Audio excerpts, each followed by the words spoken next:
না তো দেখিনি। তোমাকে শাড়ি পরে খুব সুন্দর লাগছে। সবকিছু তোমার রূপের সাথে ম্যাচিং হয়ে গেছে। একটা ছবি তুলতে পারি কি?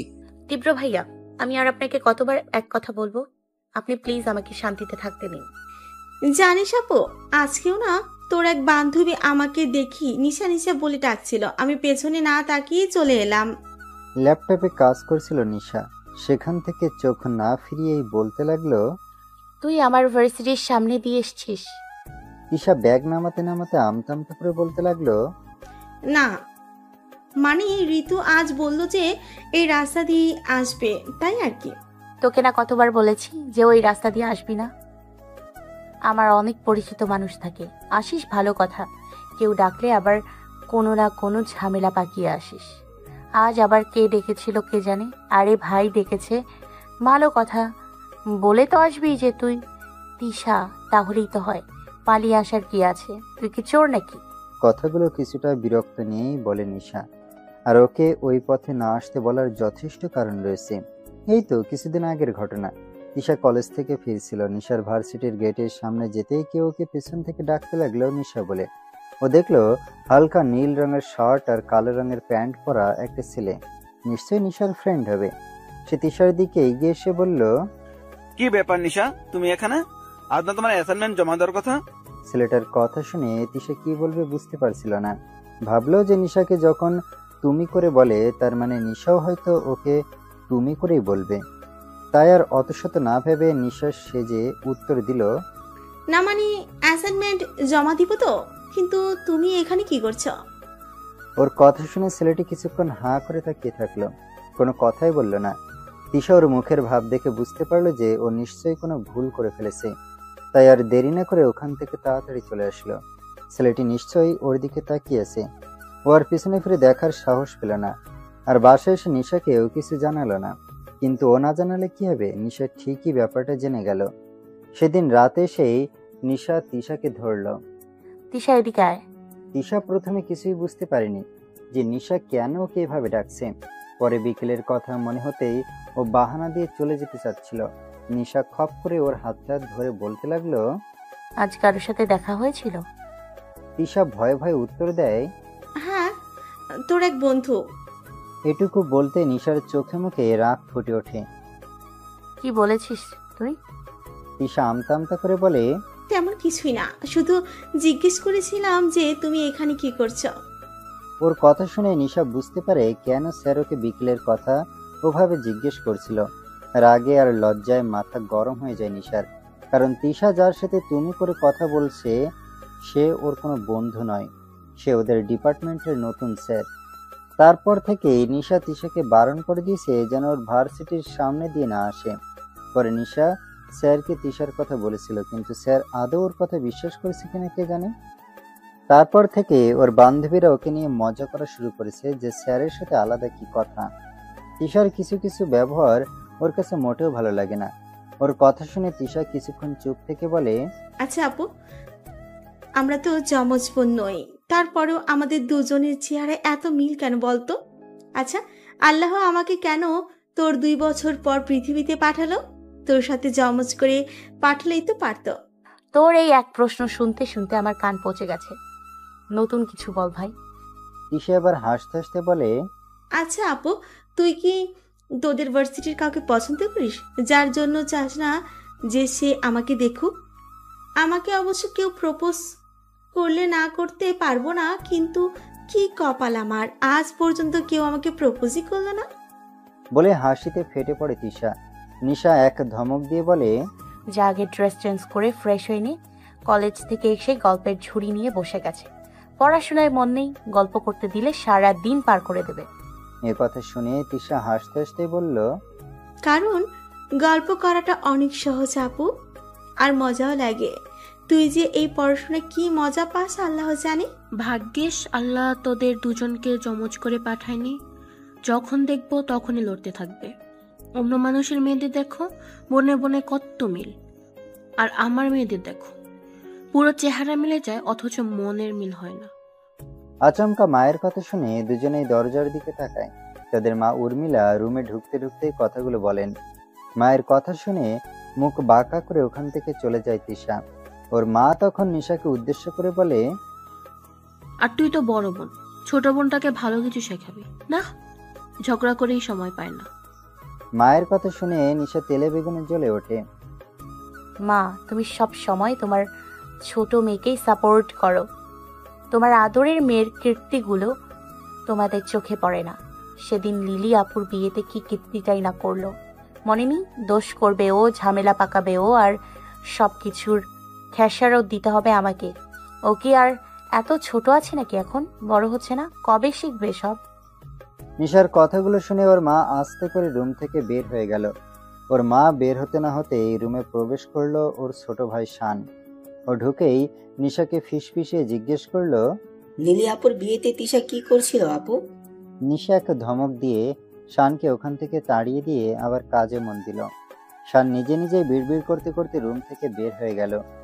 তিশা আজ কলেজে যেতে দেরি করে ফেলেছে। গিয়ে দেখে ওদের বাংলা স্যার ক্লাসে ঢুকে পড়েছেন। উনি আবার একটু বয়স্ক লোক, যেমন রাগী তেমনই কঠোর।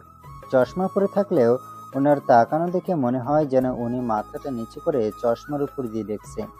তিশা দরজার সামনে গিয়ে ভয়ে ভয়ে জিজ্ঞেস করলো, মে কামিন স্যার? স্যার ওকে অবাক করে দিয়ে চুপচাপ হাতের ইশারায় ভেতরে যেতে বলল। স্যারের এমন ব্যবহারে তিশা অনেকটা অবাক হলো। কিছুক্ষণ পরেই ঋতু ওকে জানালো যে স্যারের একটা বিড়াল ছিল, সেটা নাকি আজ সকালে মারা গেছে। তাই স্যারের মন খারাপ। তিশা আজকের মতো বেঁচে গেছে। নিশা ক্লাসরুমে ঢুকতে না ঢুকতেই ওর সব বান্ধবীরা ওকে ঘিরে ধরলো। সবার এমন ব্যবহার দেখে ও অবাক হয়ে গেল। ও আস্তে আস্তে ওর কাঁধ থেকে ব্যাগটা নামিয়ে বসে পড়লো আর জিজ্ঞাসু দৃষ্টিতে সবার দিকে তাকালো। তখন এক এক করে সবাই বলতে শুরু করলো, কি ব্যাপার মিস? নেশা ভার্সিটিতে উঠতে না উঠতে ছেলে পটানো শেষ? আরে ছেলে বলছিস কেন? বল স্যার।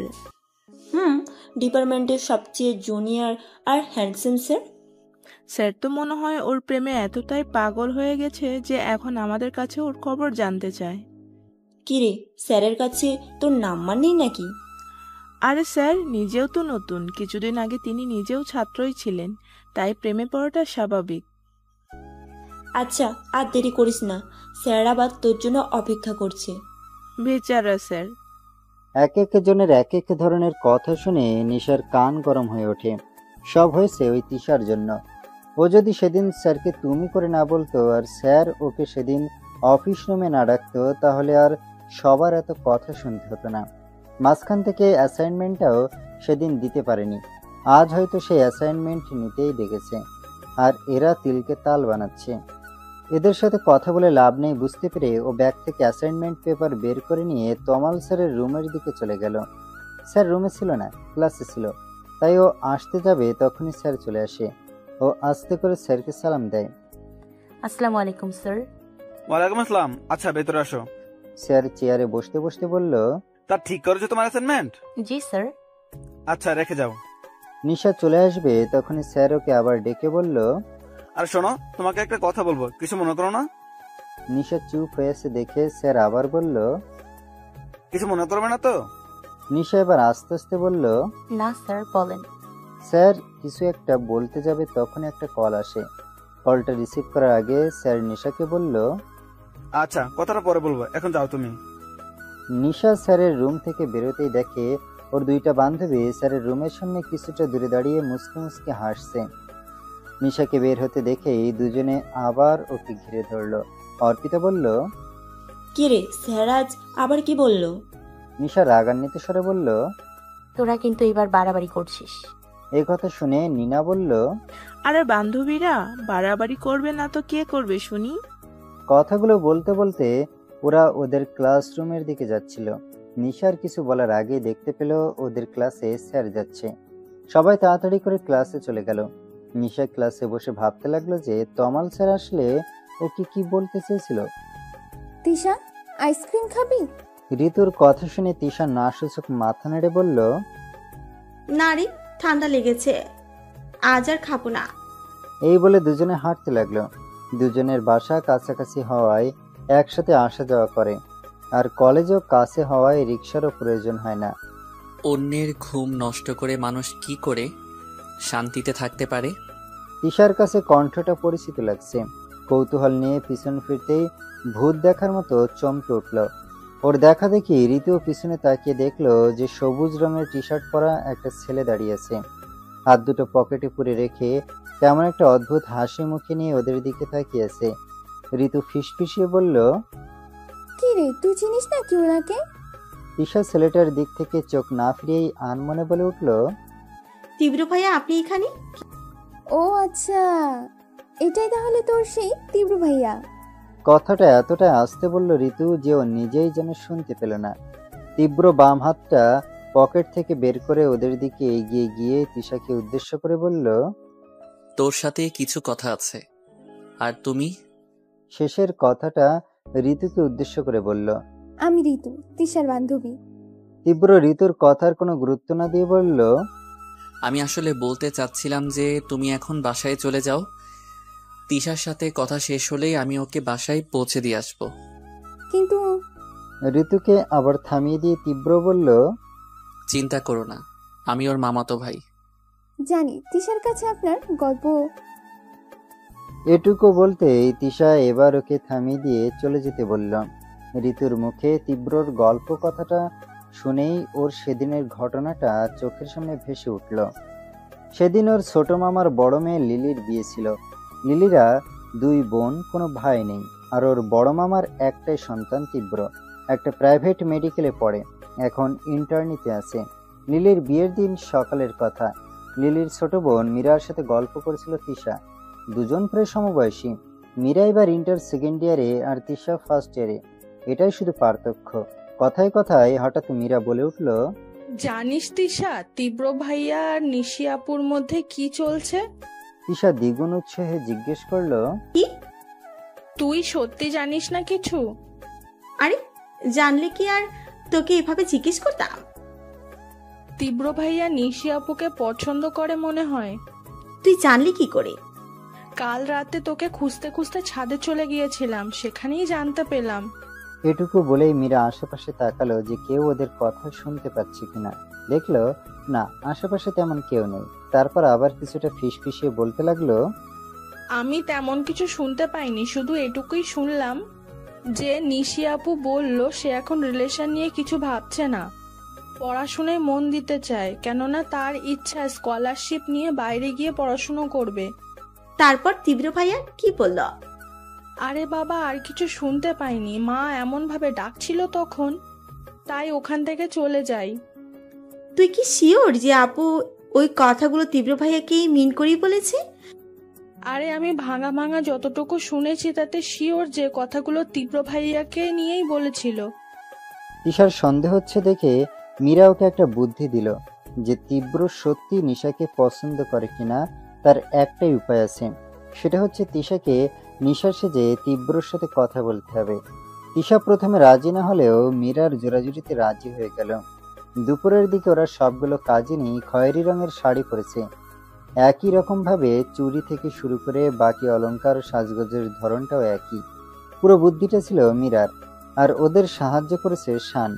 শান ক্লাস 10-এ পড়লেও বোনদের সাথে বেশি থাকে বলে সবাইকে সাহায্য করতেই হয়। এজন্য অবশ্য ওর বন্ধুরা ওকে হাফ লেডিস বলে মজাও করে। এমনিতেই তিশা আর নিশাকে আলাদা করা যায় না, তার উপর একই গেটআপে আছে আজ, বোঝার উপায় নেই কে কোনটা। ওদের অবশ্য একটা জিনিস আলাদা করা যায়, আর সেটা হচ্ছে ওদের চুল। তিশার চুল হালকা কোঁকড়ানো আর ছোট, অন্যদিকে নিশার চুল লম্বা আর স্ট্রেট। কিন্তু আজ শাড়ির সাথে সবাই সোনালী রঙের হিজাবও পরেছে, তাই দুজনকে আলাদা করার প্রশ্নই আসে না। মীরা আর তিশা তীব্রর জন্য অপেক্ষা করছিল। আসলে তীব্র অনেক ব্যস্ত আছে, লিলির কোনো ভাই নেই, তাই সব কাজ তীব্র আর ওর বন্ধুরাই করছে। যদিও শান আর লিলির অন্যান্য কাজিনরাও আছে, তবে তীব্রর দায়িত্বটাই বেশি। তিশা শাড়ির পিনগুলো ঠিক করতে করতে বলল, আচ্ছা মীরা, তোর কাউকে ভালো লেগেছে কখনো? কথাটা শুনে মীরা লজ্জা পেয়েছে কিনা বোঝা গেল না, তবে হাতের আঙুলগুলো ফোটাতে ফোটাতে বলল, ভালো তো কতজনকেই লাগে, তবে বেশি ভালো লাগে তীব্র ভাইয়ার বন্ধু নাহিদ ভাইয়াকে। সে কি চেহারা ভাই, পুরোই নায়ক। আমি তো দেখে পুরো অবাক। আল্লাহ, এত সুন্দর মানুষ হয়। তোকে কি প্রপোজ করেছিল? তিশার কথা শুনে মীরা হাসিতে ফেটে পড়ে। তুই পাগল নাকি? কোথায় আকাশের চাঁদ আর কোথায় পাতিলের কালি? ওনার গার্লফ্রেন্ড আছে কথা আপু, যেন ওনার চেয়েও সুন্দর। দুজনে আমাদের বাসায় ঘুরতে এসেছিল। কথাগুলো বলতে বলতে হঠাৎ ওরা দেখতে পায় যে বাগানের একপাশে তীব্র দাঁড়িয়ে ফোনে কথা বলছে কারোর সাথে। এটাই সুযোগ ভেবে মীরা তিশাকে ঠেলে ঠুলে পাঠিয়ে দেয়। তিশা গিয়ে ভয়টাকে লুকিয়ে রেখে আস্তে আস্তে বলে, ভাইয়া তিশাকে দেখেছেন কোথাও? তীব্র পিছনে তিশাকে দেখে নিশা ভেবে বসলো। ততক্ষণে তার ফোনে কথা বলা শেষ। না তো দেখিনি। তোমাকে শাড়ি পরে খুব সুন্দর লাগছে। সবকিছু তোমার রূপের সাথে ম্যাচিং হয়ে গেছে। একটা ছবি তুলতে পারি কি? তীব্র ওর পা থেকে মাথা অবধি অপলক দৃষ্টিতে দেখছে দেখে তিশার লজ্জা পেয়ে গেল। যা বলতে এসেছে তা ভুলে যাচ্ছে। কি বলবে বুঝতে না পেরে হুট করে বলে দিল, হ্যাঁ ঠিক আছে, ছবি তুলবেন, এতে আবার পারমিশন নিতে হবে নাকি? এ কথা বলতে দেরি তীব্র ফোন বের করে ছবি তুলতে দেরি হলো না। কয়েকটা ছবি না তুলতেই তিশা আবার জিজ্ঞেস করলো, ভাইয়া আপনি কি সত্যি আমাকে পছন্দ করেন? তীব্র এবার অযাচিত একটা কাজ করে বসলো। হুট করে তিশার হাত দুটো ধরে করুণ স্বরে বলতে লাগলো, নিশা, আমি সত্যি তোমাকে ভালোবাসি, ভীষণ ভালোবাসি। তোমাকে আমি সব বিষয়ে সাপোর্ট করব, বন্ধুর মতো পাশে থাকব। শুধু একবার সুযোগ দিয়ে দেখো। কথাগুলো শুনে তিশা এতটা ইমোশনাল হয়ে গেছে যে ওর নিজের হিতাহিত জ্ঞান ভুলে গিয়ে বসলো। আমি আপনাকে অনেক পছন্দ করি ভাইয়া। কথাটা শেষ হতে না হতেই একটা চড় এসে পড়লো তিশার গালে। তিশা আর তীব্র দুজনে দুদিকে সরে গেল। ওরা দেখতে পেল নিশা আর ওর মা তিশাকে খুঁজতে খুঁজতে এখানে চলে এসেছে। চারজন নির্বাক হয়ে গেছে। তিশা নীরবতা ভেঙে তিশাকে উদ্দেশ্য করে বলল, তুই কি পাগল হয়ে গেছিস তিশা? এইটা কিন্তু বড্ড বাড়াবাড়ি করে ফেলেছিস। ছোট বলে বলে মা তো শুধু আদিক্ষেতা করে। এবার দেখো তোমার গুণধর মেয়ে কি কাজ করে বসছে। নিশার মা ব্যাপারটা বুঝতে পেরে তিশাকে টানতে টানতে ওখান থেকে নিয়ে চলে গেল। তিশা কাঁদতে লাগলো দেখে ওর মা ধমক দিয়ে থামিয়ে দিল। বিয়ে বাড়ি, চারদিকে লোকজন, কেউ দেখলে কি ভাববে? এত বড় মেয়ে কাঁদছে কেন? সবচেয়ে বেশি অবাক হয়েছে তীব্র। ও বুঝতেই পারছে না কি থেকে কি হয়ে গেল। ওর সমস্ত খুশিগুলো বেলুনের মতো চুপসে গেল। নিশা প্রচুর রেগে গেছে তিশা আর তীব্র দুজনের উপরেই। তীব্র ভাইয়া, আমি আর আপনাকে কতবার এক কথা বলবো? আপনি প্লিজ আমাকে শান্তিতে থাকতে দিন। বলেই হন হন করে চলে গেল। তীব্র বলতে লাগলো, প্লিজ নিশা, শোনো, তুমি যা ভাবছো তা নয়। তিশা এসেছিল। কিন্তু নিশা ওর কথা না শুনে চলে গেল। তারপর তিশা ভয়ে তীব্রর মুখোমুখি হয়নি। সবচেয়ে লজ্জার বিষয়, তীব্র ওর ফুপুর চোখে খারাপ হয়ে গেল। তীব্রকে সবাই খুব শান্তশিষ্ট ছেলে বলেই ভাবে। সে এমন একটা কাজ করেছে তার ফুপু কাউকে বললে মান সম্মান আর থাকবে না। কিন্তু এই নিয়ে তিশার মা বা নিশা আর কোনো কথা বলেনি পরে। আজ হঠাৎ তীব্রকে দেখে ওর ভয়টা বেড়ে গেল। তীব্র নিশ্চয়ই ওই দিনের বিষয়ে কথা বলতে এসেছে। এগুলো ভেবেই বুকের ভেতর ঢিপ ঢিপ করতে লাগলো তিশার। এভাবে দাঁড়িয়ে দাঁড়িয়ে তো আর কথা বলা যাবে না, কোথাও বসি চলো। তীব্রর কথায় ভাবনার জগৎ থেকে ফিরে এলো তিশা। বাসায় চলেন, সেখানে গিয়েই না হয় কথা বলা যাবে। তীব্র কিছুটা রাগ নিয়ে ধমকের সুরে বলল, তুই তোদের বাসায় যাওয়ার মতো অবস্থা রেখেছিস? ফুপুর সামনে যেতেই আমার লজ্জা লাগছে।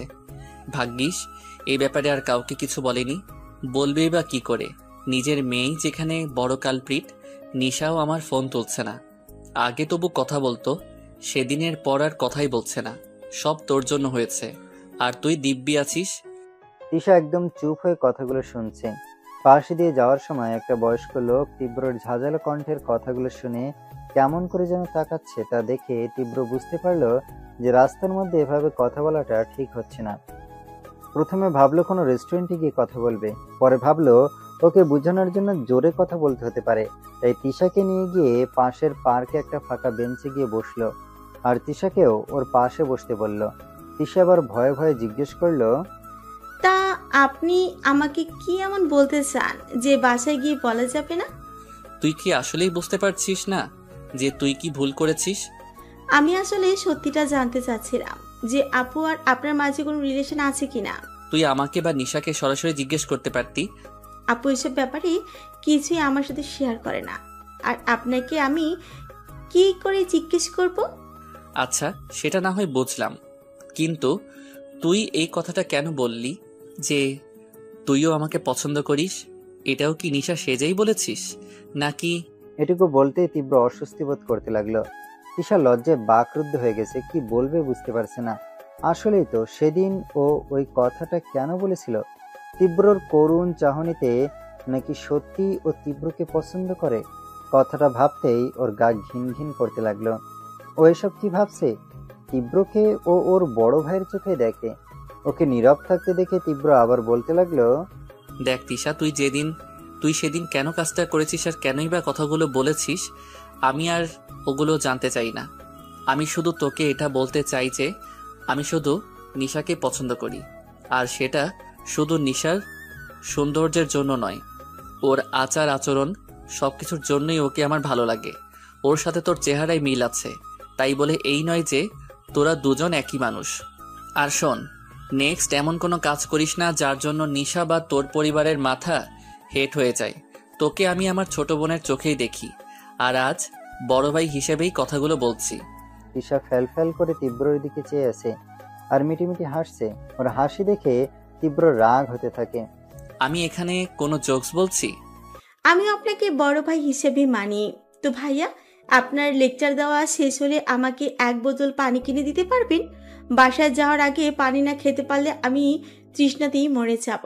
তিশার এমন স্বাভাবিক কথা শুনে তীব্র আরো রেগে যায়। তোর কোনো অনুশোচনা হচ্ছে না? তুই এক মুহূর্তের জন্য হলেও আমার মধ্যে বিশ্বাস জুগিয়েছিলি যে নিশা আমাকে পছন্দ করে। আচ্ছা, আমি কথা দিয়েছি, আমি আমার সর্বোচ্চটা দিয়ে ট্রাই করব আপুকে বোঝানোর। আমি মানছি সেদিন আমি ভুল করেছি, তাই বলে আর ফাঁসিতে ঝুলাবেন না আমাকে, তাই না? তীব্র যখন বুঝতে পারলো যে এই মেয়ে কোনো কিছু সিরিয়াসলি নেবে না, তখন ওখান থেকে উঠে তিশাকে 1 বোতল পানি আর 2টা আইসক্রিম কিনে বাসার সামনে দিয়ে চলে গেল। তিশা বলার পরেও বাসার ভেতরে গেল না। তিশা সেদিন বাসায় গিয়ে অনেক অনুরোধ করে নিশার সাথে তীব্রর কথা বলিয়ে ওদের ভুল ভাঙিয়ে দিল। যদিও দুজনের মাঝে কিছুটা অস্বস্তি বোধ ছিলই, তবুও তিশা কিছুটা স্বস্তি পেল, যেন মাথা থেকে বোঝার পাহাড় নামলো। তমাল স্যারের সাথে নিশার আর কোনো কথা হয়নি। ও নিজেও পড়াশোনা নিয়ে ব্যস্ত আছে। ওর বান্ধবীরাও আপাতত ওর আরেক বান্ধবীকে নিয়ে মজা করায় ব্যস্ত আছে। সে আবার এক বড় ভাইয়ের সাথে রিলেশন শুরু করেছে, সেটা নিয়েই সবাই মজা করা শুরু করেছে। নিশার ভালো হয়েছে, ওকে নিয়ে আর মজা করছে না। স্নেহা ওদের ক্লাসের মধ্যে সবচেয়ে সুন্দরী মেয়ে। নিশার সাথে ওর ভালোই ভাব জমেছে, দুজনেই পড়াশোনায় ভালো। 3 দিন পর স্নেহা আজ ক্লাসে এসেছে। ওর এক কাজিনের বিয়ে হলো জন্য এ কয়দিন আসতে পারেনি। নিশার সাথে কথা বলেছিল, এমন সময় ওদের একটা বন্ধু রায়ান এসে স্নেহাকে উদ্দেশ্য করে বলল, কি ব্যাপার ম্যাডাম ফুলি, বিয়ে বাড়িতে কয়টা ছেলেকে পাগল করলে? রায়ান স্নেহাকে ম্যাডাম ফুলি বলে ডাকে। যদিও ডাকটা শুনে স্নেহা রেগে যায়, তবুও রায়ান ওকে এটাই বলবে। এখন অবশ্য স্নেহার অভ্যেস হয়ে গেছে শুনতে শুনতে। স্নেহা চোখ মুখ কুঁচকিয়ে বলল, আর বলিস না, বিয়ে বাড়িতে গিয়ে অসুস্থ হয়ে গিয়েছিলাম, কোনো মজাই করতে পারিনি। ওরা আরো কিছুক্ষণ গল্প করার পর হঠাৎ নিনা এসে স্নেহাকে তমাল স্যার আর নিশার ব্যাপারটা বলল। এ কথা শুনে তো নিশার মুখ কালো হয়ে গেল। তবে মজার ব্যাপার হচ্ছে যে এই কথা শুনে স্নেহাও অবাক হয়ে গেল, আর নিনাকে উদ্দেশ্য করে বলল, আরে তোরা কি পাগল হয়ে গেছিস নাকি? স্যার এত সুন্দর বউ রেখে রিলেশন করবে? স্নেহার কথা শুনে নিশা সহ পাশের আরো কয়েকজন বলে উঠল, কি স্যার বিবাহিত? যেন ওরা নিজের কানকে বিশ্বাস করতে পারছে না। ওরা কল্পনাও করতে পারেনি যে তমাল স্যার বিবাহিত হবে। আসলে মানুষকে দেখে কি আর বোঝা যায় নাকি যে সে বিবাহিত কিনা? আসলে স্নেহার এক কাজিনের থেকেই ও কথাটা শুনেছে। স্যার যে ভার্সিটিতে পড়েছে সেও সেখানেই পড়ে। ওর থেকে স্যারের লাভ স্টোরি শুনেছে।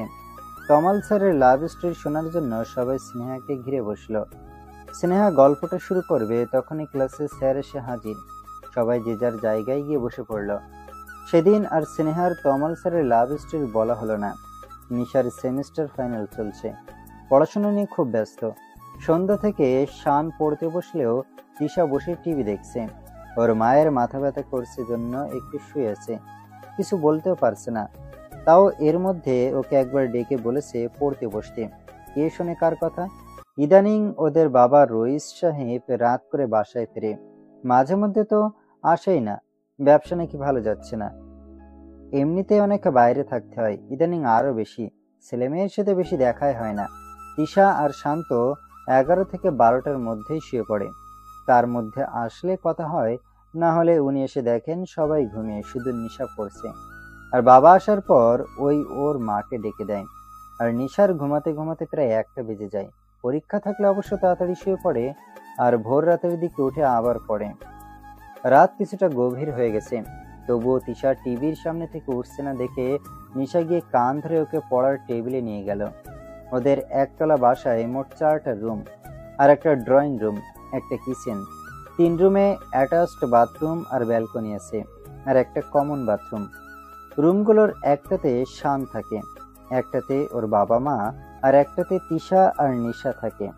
আর একটা রুম ফাঁকা পড়ে থাকে।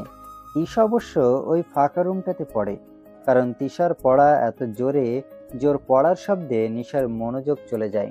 তাই নিশা পড়ার সময় ওই ঘরেই পড়তে বলে। নিশা অবশ্য আস্তে আস্তে পড়ে। ওর বাবা আজ তাড়াতাড়ি বাসায় ফিরেছে। ওর মা মাথা ব্যথা নিয়েই সবাইকে খেতে দিল। নিশা অবশ্য সাহায্য করল ওর মাকে। তিশা এসবের ধারে কাছেও নেই। অনেকদিন পর সবাই একসাথে খাচ্ছে। শান এর মধ্যে জানালো যে ও ওদের ছাদে বাগান করবে। এ কথা শুনে ওর মা তো অবাক। 2টা মেয়ে কখনো বাগান করার কথা বলে না। একজন পড়া নিয়ে ব্যস্ত, আর একজন সাজগোজ আর খাওয়া নিয়ে ব্যস্ত, আর ছেলে কিনা বাগান করতে চাইছে। ওর বাবা ওর মাকে বলে দিলেন কালকে যেন শানকে নিয়ে গিয়ে ওর পছন্দের গাছগুলো কিনে এনে দেয়। এ কথা শুনে তিশাও বায়না ধরলো গাছ কিনতে যাওয়ার জন্য। পরে ওর মা বলল যে দুজনকেই নিয়ে যাবে। নিশার নতুন সেমিস্টার শুরু হয়েছে। ও ভেবেছে যে তিশাকে একদিন ওর ক্যাম্পাসে নিয়ে গিয়ে সবাইকে চমকে দেবে। যেই ভাবা সেই কাজ।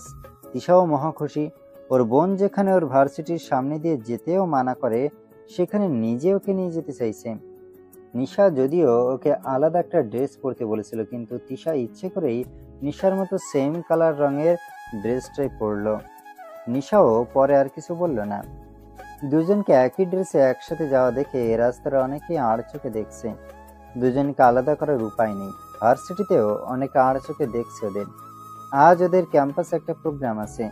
সেখানে পৌঁছে দেখলো নিশার ফ্রেন্ডরা সবাই একদিকে বসেছে। ওদের 2 বোনের দিকে নিনার চোখ পড়তেই ও বাকি সবাইকে ডেকে ডেকে দেখাতে লাগলো ওদের 2 বোনকে। ওরা তো অবাক, নিশার একটা যমজ বোন আছে, এই কথা তো নিশা ওদের আগে বলেনি। ওরা দুজন গিয়ে স্নেহার পাশে বসলো। ওদের পিছনে একটা মেয়ে আইসক্রিম খাচ্ছিল। লোকের ভিড়ে ধাক্কাধাক্কিতে হঠাৎ মেয়েটির পুরো আইসক্রিম তিশার ওড়নার উপর এসে পড়লো। তিশার ওড়নার উপর আইসক্রিম পড়ছে দেখে ও এক লাফে বসা থেকে উঠে দাঁড়ালো। একরাশি বিরক্তি নিয়ে পিছনে তাকাতে পিছনের মেয়েটি ওকে সরি বলে ব্যাগ থেকে টিস্যু বের করে ওর দিকে এগিয়ে দিল। মেয়েটি এতবার সরি বলে ফেলেছে যে রাগ থাকা সত্ত্বেও টিস্যু কিছু বলতে পারলো না। ও এখন কি করবে বুঝতে পারছিল না। স্নেহা তখন নিনাকে বলল তিশাকে ওয়াশরুমে নিয়ে যেতে। ওড়নার উপর আইসক্রিম নিয়ে তো আর বসে থাকা যাবে না। নিনা অনিচ্ছা সত্ত্বেও প্রোগ্রাম ছেড়ে তিশাকে নিয়ে ওয়াশরুমের দিকে চলে গেল। ওদিকে নিশাকে সবাই নানা প্রশ্ন করছে তিশাকে নিয়ে। ওয়াশরুমে গিয়ে তিশা ওর ওড়নাটা পানি দিয়ে ধুয়ে ফেললো। এই ভেজা ওড়না গায়ে রাখতে ওর বিরক্ত লাগছে, কিন্তু কিছুই করার নেই। ও ওড়নার পানি 2 হাত দিয়ে ঝাঁকাতে ঝাঁকাতে বাইরে চলে আসে। দেখে নিনা আশেপাশে নেই। ও নিনাকে খুঁজতে থাকে। রায়ান নিনাকে ওদিকে আসতে দেখে ওদিকেই আসে, কিন্তু নিনাকে খুঁজে পায় না দেখে নিশা ওর সামনে। ও আর একটু সামনে যেতেই মুখের উপর পানির হালকা ঝাপটা এসে লাগে। ও বাম হাতের তালু দিয়ে মুখ ঢেকে নিশাকে উদ্দেশ্য করে বলতে থাকে, আরে নিশা, তুই এখানে ওড়নার মধ্যে পানি নিয়ে দাঁড়িয়ে আছিস কেন? আর আমাকে পুরো ভিজে দিবি নাকি? কথাটা বলে ভালো করে নিশার দিকে তাকাতেই রায়ান অবাক হয়ে যায়। ওর সামনে যে নিশা দাঁড়িয়ে আছে সে যেন নিশা নয়, কারণ নিশাকে কখনো এতটা সাজতে দেখেনি। পড়াশোনা ছাড়া নিশা যে এত সুন্দর করে সাজতেও জানে তা ওর জানা ছিল না। আর সব থেকে বড় কথা, সাজলে অনেক সুন্দর লাগে। এই জন্যই কি মেয়েরা এত সাজে নাকি? রায়ান এসব ভাবতে থাকে আর নিশা ভেবে তিশাকে দেখতে থাকে। তিশা ওর সামনে একটা ছেলেকে দেখে প্রথমে হকচকিয়ে যায়। তারপর ছেলেটা যখন ওকে নিশা বলে সম্বোধন করে তখন ও হাসতে হাসতে বলে, আরে আপনি ভুল করছেন, আমি নিশা না তিশা। ওর কথা শুনে রায়ানও হাসতে শুরু করে। ডান হাত দিয়ে মুখের পানির ছিটাগুলো মুছতে মুছতে বলে, হ্যাঁ, এখন তুই এটা বলবি যে তুই নিশার যমজ বোন, আর আমিও সেটা বিশ্বাস করে নেব। মজা করা শেষ হলে একটা টিস্যু দে, মুখ মুছবো। তিশা তো কোনো ব্যাগই আনেনি, টিস্যু পাবে কোথায়? ও রায়ানকে বলতে থাকে, আপনি ভুল বুঝছেন, আমি নিশা আপুর চেয়ে ছোট, যমজ নই। রায়ানের হাসি আরো বেড়ে যায়। ও আরো কিছু বলতে যাবে, তখন সেখানে নিনা এসে উপস্থিত হয়। আসলে ও ফোনে কথা বলতে বলতে একটু অন্যদিকে চলে গেছিল। এসে রায়ানকে ওভাবে হাসতে দেখে বলে, কি রে অমন দাঁত কেলিয়ে হাসছিস কেন? মশা মাছি সব নিজেদের বাসা বেঁধে ঢুকবে।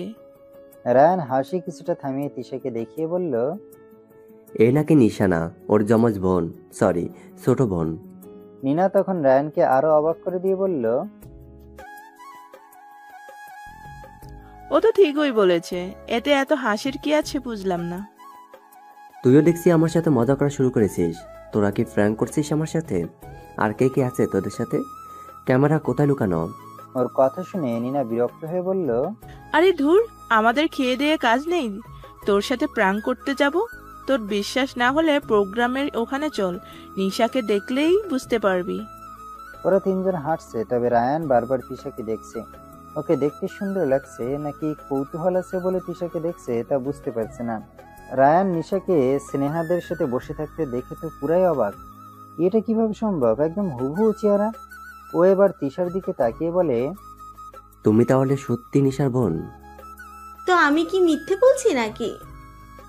সরি, আমি বুঝতে পারিনি। কিছু মনে করনি তো? না, এখানে মনে করার কিছু তো নেই।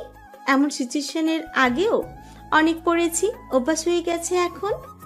রায়ান তখন কি মনে করে যেন তিশাকে বলে উঠল, আমাদের ভার্সিটিতে এসেছো, ঘুরে দেখতে পারো পুরো ক্যাম্পাস, দেখবে?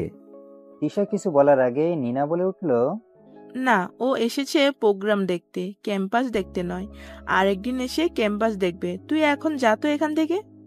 রায়ান চলেই যাচ্ছিল, কিন্তু তিশা ওকে থামিয়ে দিয়ে নিনাকে উদ্দেশ্য করে বলল, আপু চলেন না, ক্যাম্পাসটা একটু ঘুরি ঘুরি দেখি। আমি প্রথম এখানে আসলাম, চারপাশটা অনেক সুন্দর লাগছে। ওখানে প্রোগ্রাম দেখতে ভালো লাগছে না। নিনা কি করবে বুঝতে পারছিল না। বিকেল হয়ে গেলেও সূর্যের প্রখরতা এখনো কমেনি। এর মধ্যে ক্যাম্পাস চষে বেড়ানোর কোনো ইচ্ছে ওর নেই। আবার তিশাকে না করতে পারছে না। রায়ানের সাথে একা পাঠাতেও ভরসা পাচ্ছে না। নিশা আবার যদি কিছু বলে। অনেক ভেবেচিন্তে অবশেষে ও রায়ানের সাথে তিশাকে যেতে দিল। তিশা এতক্ষণে রায়ানের দিকে ভালো করে তাকালো। কি সুন্দর দেখতে ছেলেটা, যেমন হ্যান্ডসাম তেমনই স্মার্ট। কালো শার্ট আর হালকা নেভি ব্লু কালারের প্যান্ট পরেছে। বাম হাতে কালো রঙের একটা ঘড়ি। চুলগুলো একটু ছোট ছোট, আর মুখে খোঁচা খোঁচা দাড়ি। সেভ করেনি তা নয়, মনে হয় ইচ্ছে করেই এভাবে রেখেছে। তাতে অবশ্য সৌন্দর্য আরো বেড়েছে। তিশা ইদানিং ছেলেদের কালো শার্ট বেশি পরতে দেখে।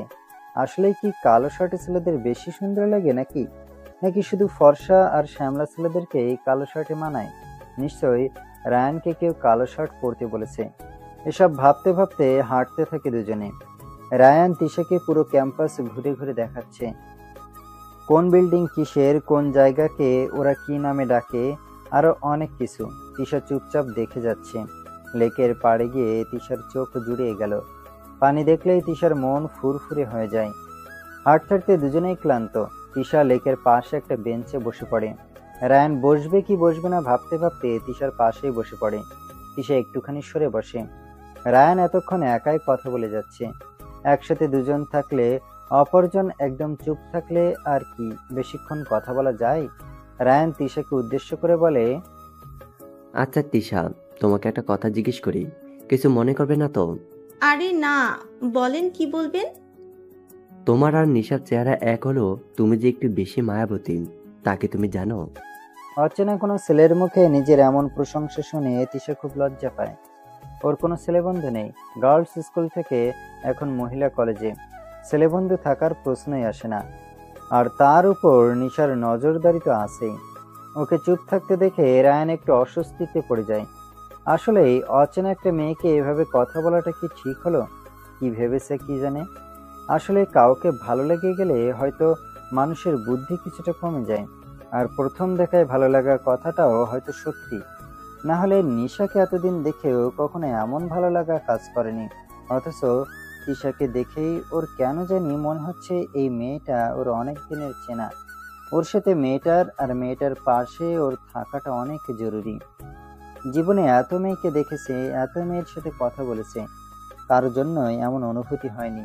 স্কুল লাইফে ওর একটা গার্লফ্রেন্ড ছিল, তার সাথে কত ঘোরাঘুরি করেছে, সময় কাটিয়েছে, তবুও এমন অনুভূতি হয়নি। 3 বছরের রিলেশন শেষে কলেজে উঠে ওই মেয়েটার বিয়ে হয়ে যায়।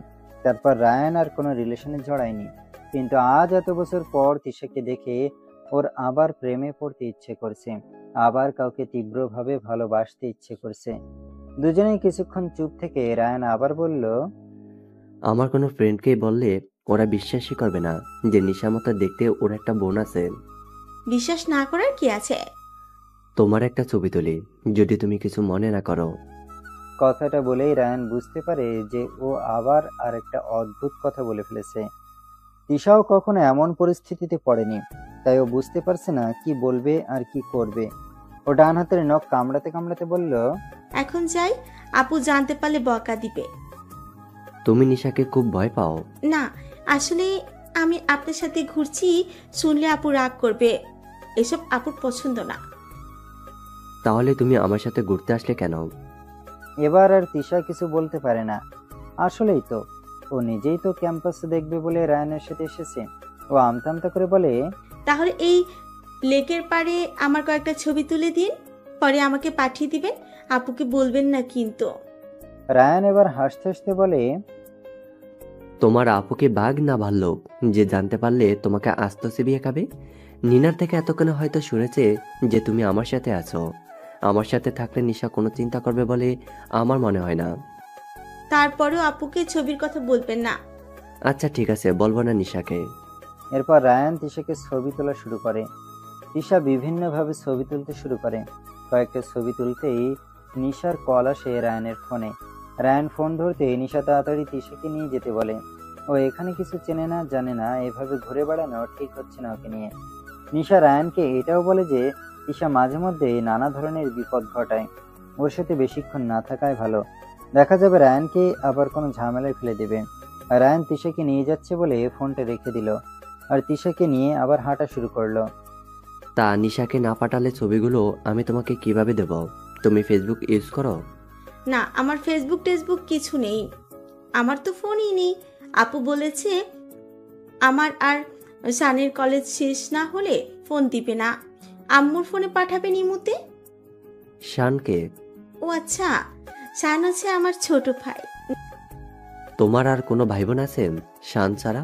না, আমরা 3 ভাই বোন। আপনারা কয় ভাই বোন? আমরাও 3 ভাই বোন। আমার বড় এক ভাই আর ছোট এক বোন। তোমার মতে আমিও বাবা মায়ের দ্বিতীয় সন্তান। ও আচ্ছা। তা তোমার মায়ের ফোন কি তোমার কাছেই থাকে? না, সব সময় না, আপু যখন না থাকে তখন। তাছাড়া শানু গেমস খেলে, এছাড়া রাতে কখনো আমার বা শানের কাছে ফোন থাকে না, রাতে মায়ের কাছেই থাকে। তোমার আপুর কাছে কি তোমার মায়ের ফোন থাকে? না, মায়ের ফোন অবশ্য আপু দেখে না কখনো। আমি নাম্বার দিচ্ছি, আপনি ছবিগুলো পাঠিয়ে দিবেন। তোমার মা বা ভাই যদি ছবিগুলো দেখে তখন তো তোমার আপু জেনে যাবে। সে আমি দেখে নেব, বলবো যে আমার বান্ধবী পাঠিয়েছে। তারপর রায়ান তিশাকে নিশার কাছে দিয়ে আসে। নিশা রায়ানকে কিছু বলে না, কিন্তু তিশাকে হাত ধরে টানতে টানতে নিয়ে যায়। প্রোগ্রাম এখনো শেষ হয়নি, কিন্তু নিশার আর এখানে থাকতে ইচ্ছে হচ্ছে না। নিনার থেকে যখনই শুনেছে যে তিশা রায়ানের সাথে, তখনই ফোন করতে চেয়েছিল। নিনা করতে দেয়নি, বলেছে মেয়েটা ক্যাম্পাস দেখতে চেয়েছে, দেখুক। নিশাও আর কিছু বলতে পারেনি, ভাববে বোনকে রায়ানের সাথে পাঠিয়েও এমন করছে, কারণ রায়ান অনেক ভালো একটা ছেলে। বাসায় গিয়েও নিশা এই নিয়ে তিশাকে কিছু বলল না, কারণ কোনো একটা বিষয় নিয়ে বেশি ঘাটাঘাটি ওর পছন্দ নয়। তিশার কাছে এই ব্যাপারটা খুব ভালো লাগে। রাতে তিশা আর নিশা দুজনেই তাড়াতাড়ি শুয়ে পড়ল। তিশার ইচ্ছে ছিল আরো কিছুক্ষণ টিভি দেখবে, কিন্তু নিশা ওকে পড়তে বলল, আর না হলে শুয়ে পড়তে বলল। তিশা পড়া বাদ দিয়ে শুয়ে পড়াটা বেশি যুক্তিযুক্ত মনে করলো। ওর বাবা তাড়াতাড়ি ফিরেছে। শান ফোনে গেমস খেলছিল, হঠাৎ চেঁচিয়ে বলে উঠলো যে কেউ একজন নাকি তিশার ছবি পাঠিয়েছে। পর্ব 5। কেউ ছবি পাঠিয়েছে শুনে তিশা বিছানা থেকে লাফ দিয়ে উঠলো। ভাগ্যিস নিশা ঘুমিয়ে পড়েছে। ও দৌড়ে গিয়ে শানের হাত থেকে ফোনটা কেড়ে নেয়। শান্ত ওর বোনের ব্যবহার দেখে অবাক। আরে তুই এইভাবে ফোনটা কেড়ে নিলি কেন? আমি গেমস খেলতেছি তো। তিশা এক ধমক দিয়ে বলল। সারাক্ষণ শুধু গেমস না, যা পর কি। শান কাঁদো কাঁদো হয়ে বলল, আমি তো এতক্ষণ পড়লাম, মাত্র একটু ফোনটা নিলাম। নিজে পড়ে না, সারাক্ষণ ফোন না হয় টিভি নিয়েই পড়ে থাকে, আর আমাকে বলতে এসেছে আপুকে ডাকবো। আস্তে, সবাই ঘুমিয়ে পড়েছে। আচ্ছা ফোন দিচ্ছে, ছবিগুলো দেখিয়ে দিয়ে দিচ্ছে। তিশা ছবিগুলো দেখে ফোনটা শানকে দিয়ে দেয়। শানও ফোন পেয়ে আর কিছু বলে না। রায়ান বাসায় আসার পর থেকে তিশার ছবিগুলো দেখেই যাচ্ছে, চোখ সরাতে পারছে না। এত মায়াবী একটা মুখ দেখলেই চোখ জুড়িয়ে যায়। রায়ান মনে মনে তিশার একটা নাম ঠিক করে, মায়াবতী।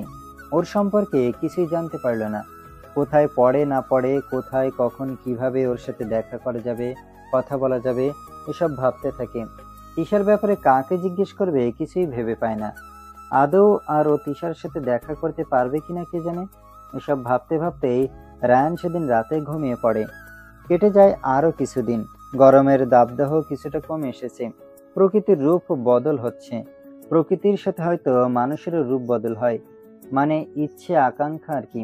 সময় তার নিজ গতিতেই চলে যাচ্ছে। রায়ান আর তিশার সাথে দেখা করতে পারে না। তিশাও রায়ানকে এক প্রকার ভুলেই গেছে। একদিনের পরিচয়ে কাউকে আর কতটাই বা মনে পড়বে, এটাই হয়তো বাস্তবতা। যখন কাছে থাকে তখন অচেনা মানুষটিকেও অনেক আপন মনে হয়, আর দূরে চলে গেলে কাছের মানুষটাকেও অচেনা লাগে। তীব্রর ইন্টার্নি শেষ হয়েছে, হাসপাতালে ডাক্তার হিসেবে জয়েন করেছে। কয়েকদিন অনেকে ব্যস্ততা গিয়েছে, আজ একটু ফিরিয়েছে। তাই ভাবলো যে নিশার সাথে একটু কথা বলা যাক। নিশাকে কয়েকবার ফোন করার পর রিসিভ করলো। ওপাশ থেকে হ্যালো বলা শুনে তীব্র বুঝে গেল যে তিশা ফোন রিসিভ করেছে। কি রে, তুই নিশার ফোন তুলেছিস কেন? দেখলাম আপনার কল, তাই রিসিভ করলাম। আপু তো রান্না করছে। তীব্র কিছুটা অবাক হয়ে গেল। নিশা আর রান্না, যে মানুষ পড়াশোনা ছাড়া কিছু বোঝে না সে রান্না করছে। তা তোর বোন কি রান্না করছে? আরে আপুর হাতের ফ্রাইড রাইস আর চিকেন ফ্রাই তো খাননি? যা টেস্ট, খেয়ে কেউ বলবেই না যে নতুন রান্না শিখেছে। সেদিন রান্না করেছিল, খুব মজা হয়েছিল। আপনিও খেতে চাইলে চলে আসো। তোর আপু আবার মাইন্ড করবে না তো? আরে ফুপুর বাসায় আসবেন, এতে মাইন্ড করার কি আছে? আর মীরাকেও সাথে নিয়ে আসবেন, অনেকদিন হলো ওর সাথে দেখা হয় না। তীব্র হাসতে হাসতে বলে, এই তুই না পরশু ফুপুর সাথে এসেছিলি? মা বলল যে সারাদিন এখানেই ছিলি, কলেজ বাদ দিয়ে ঘুরে বেড়াতে ভালোই পারিস। কলেজ কি আমি একাই বাদ দিয়েছি নাকি? মীরাও সেদিন কলেজ যায়নি। নিশ্চয়ই এটা তোদের দুই ফাঁকিবাজের বুদ্ধি।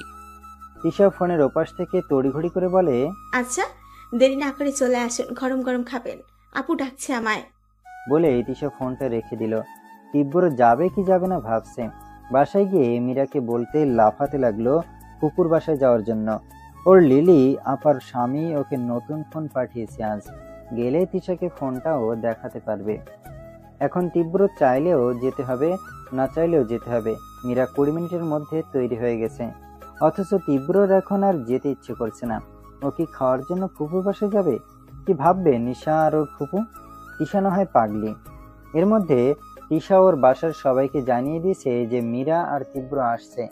ওর কথা শুনে কেউ অবাক হয়নি, কারণ সবাই জানে এটা তিশারই কাজ হবে। ওই হয়তো মীরাকে আসতে বলেছে তীব্রর সাথে, তাই কেউ আর এই নিয়ে কিছু বলল না। রান্না শেষে সবাই তীব্র আর মীরার জন্য অপেক্ষা করছিল। তীব্রর আসার কথা শুনে নিশা কিছুটা অস্বস্তি বোধ করছিল। তীব্রকে দেখলে ওর কেমন যেন লাগে। আগের মতো স্বাভাবিকভাবে কথা বলতে পারে না, কোথায় যেন একটা জড়তা কাজ করে। রাত 9টার দিকে মীরা আর তীব্র আসলো। মীরাকে দেখে তিশা তো ভীষণ খুশি। রাতের খাওয়া শেষে তিশা আর মীরা ছাদে চলে গেল গল্প করতে। তীব্র ওর ফুপা ফুপুর সাথে কথা বলছিল, আর শান্ত ফোন পেয়েছে। আর কি লাগবে? নিশা একে তো ক্লান্ত, তার উপর তীব্রকে দেখে একটু গুটিয়ে রয়েছে। তাই রুমে গিয়ে শুয়ে পড়েছে যেন তীব্রর সাথে কথা না বলতে হয়। মীরা আর তিশা এক জায়গায় হলে কি যে গল্প শুরু করে দেয় তা হয়তো ওরা নিজেরাও জানে না, যাকে বলে খেজুরে আলাপ। তিশা মীরাকে রায়ানের কথা বলেছিল, তাই মীরা রায়ানের কথা জানতে চাইলে তিশা জানায় যে ওর সাথে আর দেখাও হয়নি, কথাও হয়নি। মীরা বলে যে ও নিজে একবার কল করলেই তো পারে রায়ানকে, তিশারও মনে হয় যে কল দেবে, ভয়ে আর দেয় না। কি না কি ভাববে রায়ান, আর ওর কথা হয়তো ভুলেই গেছে এতদিনে। নিশা যদি জানতে পারে যে ও রায়ানকে কল করেছে, তিশার খবর হয়ে যাবে। এমনিতেই তিশা সবসময় উল্টাপাল্টা কাজ করে। ওদের কথার মাঝখানে তীব্র এসে হাজির হয়। কি ব্যাপার, তোরা এখানে গল্প করছিস? তা তোদের পড়ুয়া বোনকে তো দেখছি না। পড়ুয়া কথাটা নিশাকে উদ্দেশ্য করেই বলল তীব্র। ওর কথা শুনে তিশা বলল, আপু শুয়ে আছে, রুমে যান, কথা বলে আসুন।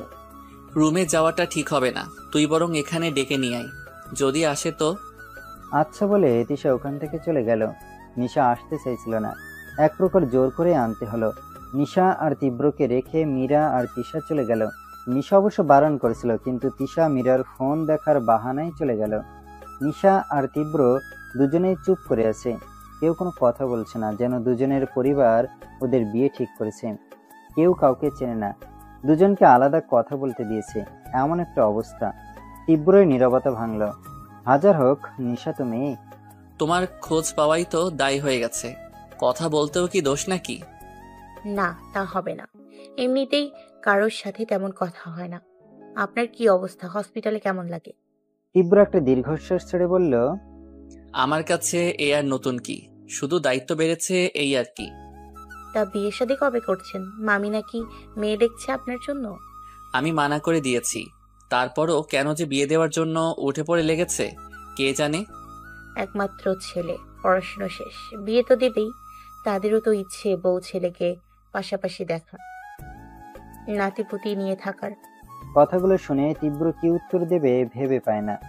যার জন্য অপেক্ষা করছে তার কোনো ভ্রুক্ষেপ নেই। নিশা এমন করে কথাগুলো বলছে যেন তীরের মতো তীব্রর গায়ে বিঁধছে। ও নিশাকে এত ভালোবাসে, সেটা কি নিশা কখনোই বুঝবে না?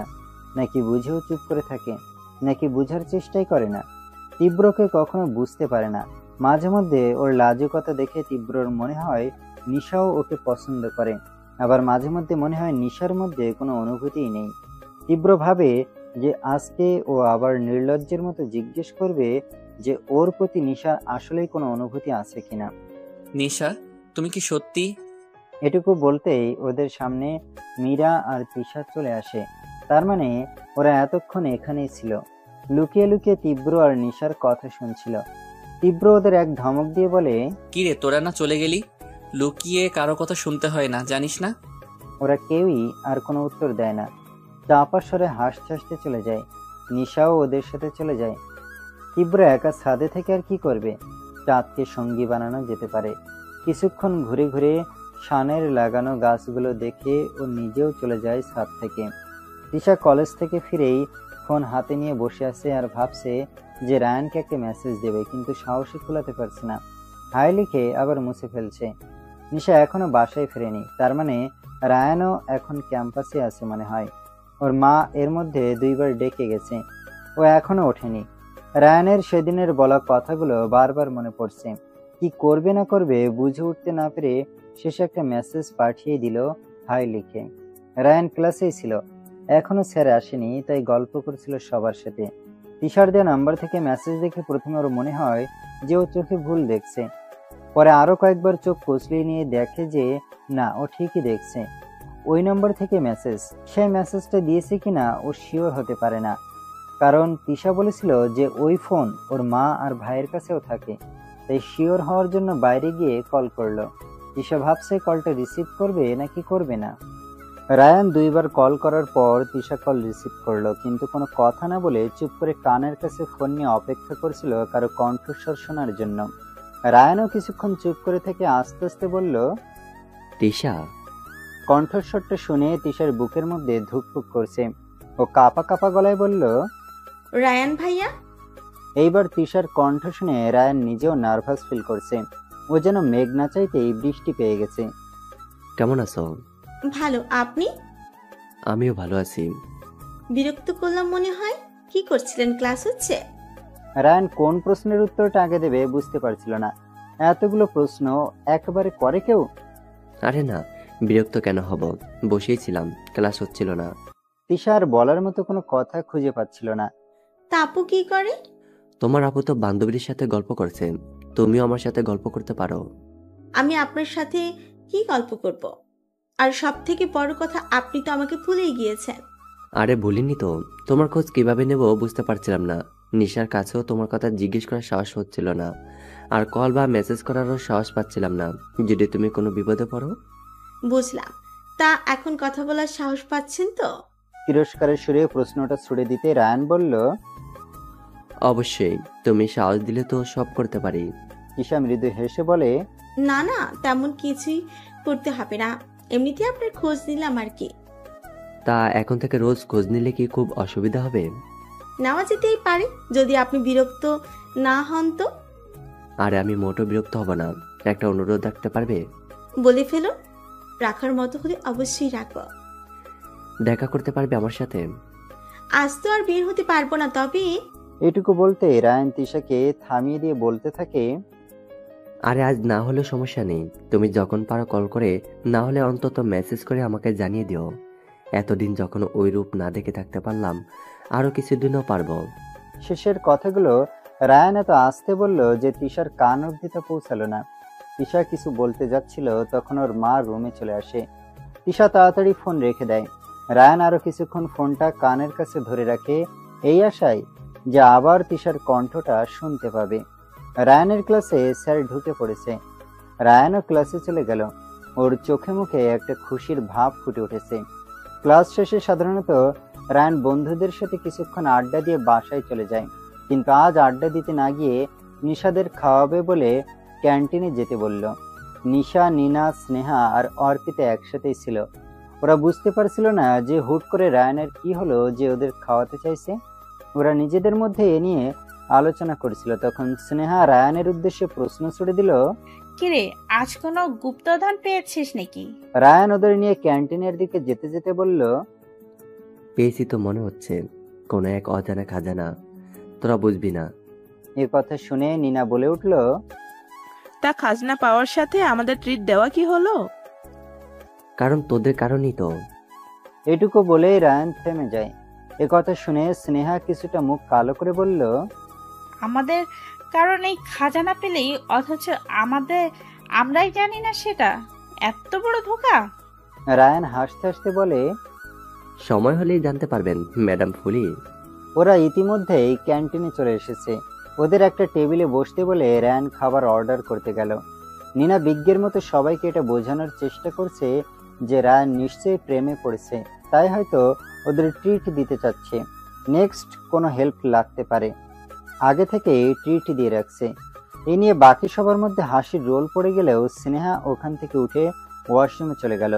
রায়ান প্রেমে পড়েছে এটা ওর কাছে কোনো হাস্যকর ব্যাপার নয়, কিন্তু ও এটা বিশ্বাস করতে চায় না। 2 দিন পর তিশা রায়ানের সাথে দেখা করলো। তারপর সময়ের সাথে সাথে ওদের কথা বলা আর দেখা করা বাড়তেই থাকলো। রায়ানকে আপনি থেকে তুমি বলা শুরু করেছে তিশা। প্রতিদিন কথা বলাটা যেন দুজনের রুটিনের মধ্যে পড়ে গেছে। একদিন কোনোভাবে কথা না বলতে পারলে দুজনেই যেন অস্থির হয়ে পড়ে। প্রতিদিন দেখা করতে না পারলেও সপ্তাহে অন্তত একদিন দেখা করতেই হবে দুজনকে, আর যেদিন দেখা করবে সেদিন দুজনের মনের মধ্যে যেন রঙিন প্রজাপতিরা উড়াউড়ি করতে থাকে। দুজন যখন একসঙ্গে থাকে তখন সময়টা যেন দ্রুত ফুরিয়ে যায়। ওরা যথাসম্ভব চেষ্টা করে যেন কেউ ওদের কথা না জানতে পারে বা কেউ ওদের দুজনকে একসাথে না দেখে ফেলে। এ ব্যাপারে ঋতু অবশ্য ওদের অনেক সাহায্য করে। একে অপরকে ভালোবাসি কথাটা হয়তো এখনো ঘটা করে বলা হয়নি, তবে একে অপরকে বুঝিয়ে দেয় যে একজনের জীবনে অপরজন কতটা প্রয়োজনীয়। তীব্রর মা প্রায় ডজন খানেক মেয়ে দেখে ফেলেছে, অথচ তীব্রর একজনকেও পছন্দ হয়নি। তাই ওর মা জানতে চেয়েছিল যে ওর কোনো পছন্দ আছে কিনা। ও নিশার কথা বলে দিয়েছে, আর এটাও বলেছে যে নিশার মতামতের আশায় আছে। যদিও এর আগে কয়েকবার মানা করেছে, তবু শেষবারের মতো ও নিশার মতামত জানতে চায়। তীব্রর মা খুশি মনে নিজেই কথা বলতে চলে গেছে নিশার সাথে। তীব্র খুব চিন্তায় আছে যে নিশা কি যে বলবে কে জানে। ও আল্লাহর কাছে দোয়া করছে যেন নিশা রাজি হয়ে যায়, ওর এতদিনের একতরফা ভালোবাসাটা যেন পূর্ণতা পায়। কলিং বেলের আওয়াজে দরজার কাছে যায় তীব্র। দরজা খুলতেই হুড়মুড় করে ওর মা রুমে ঢুকে পড়ে।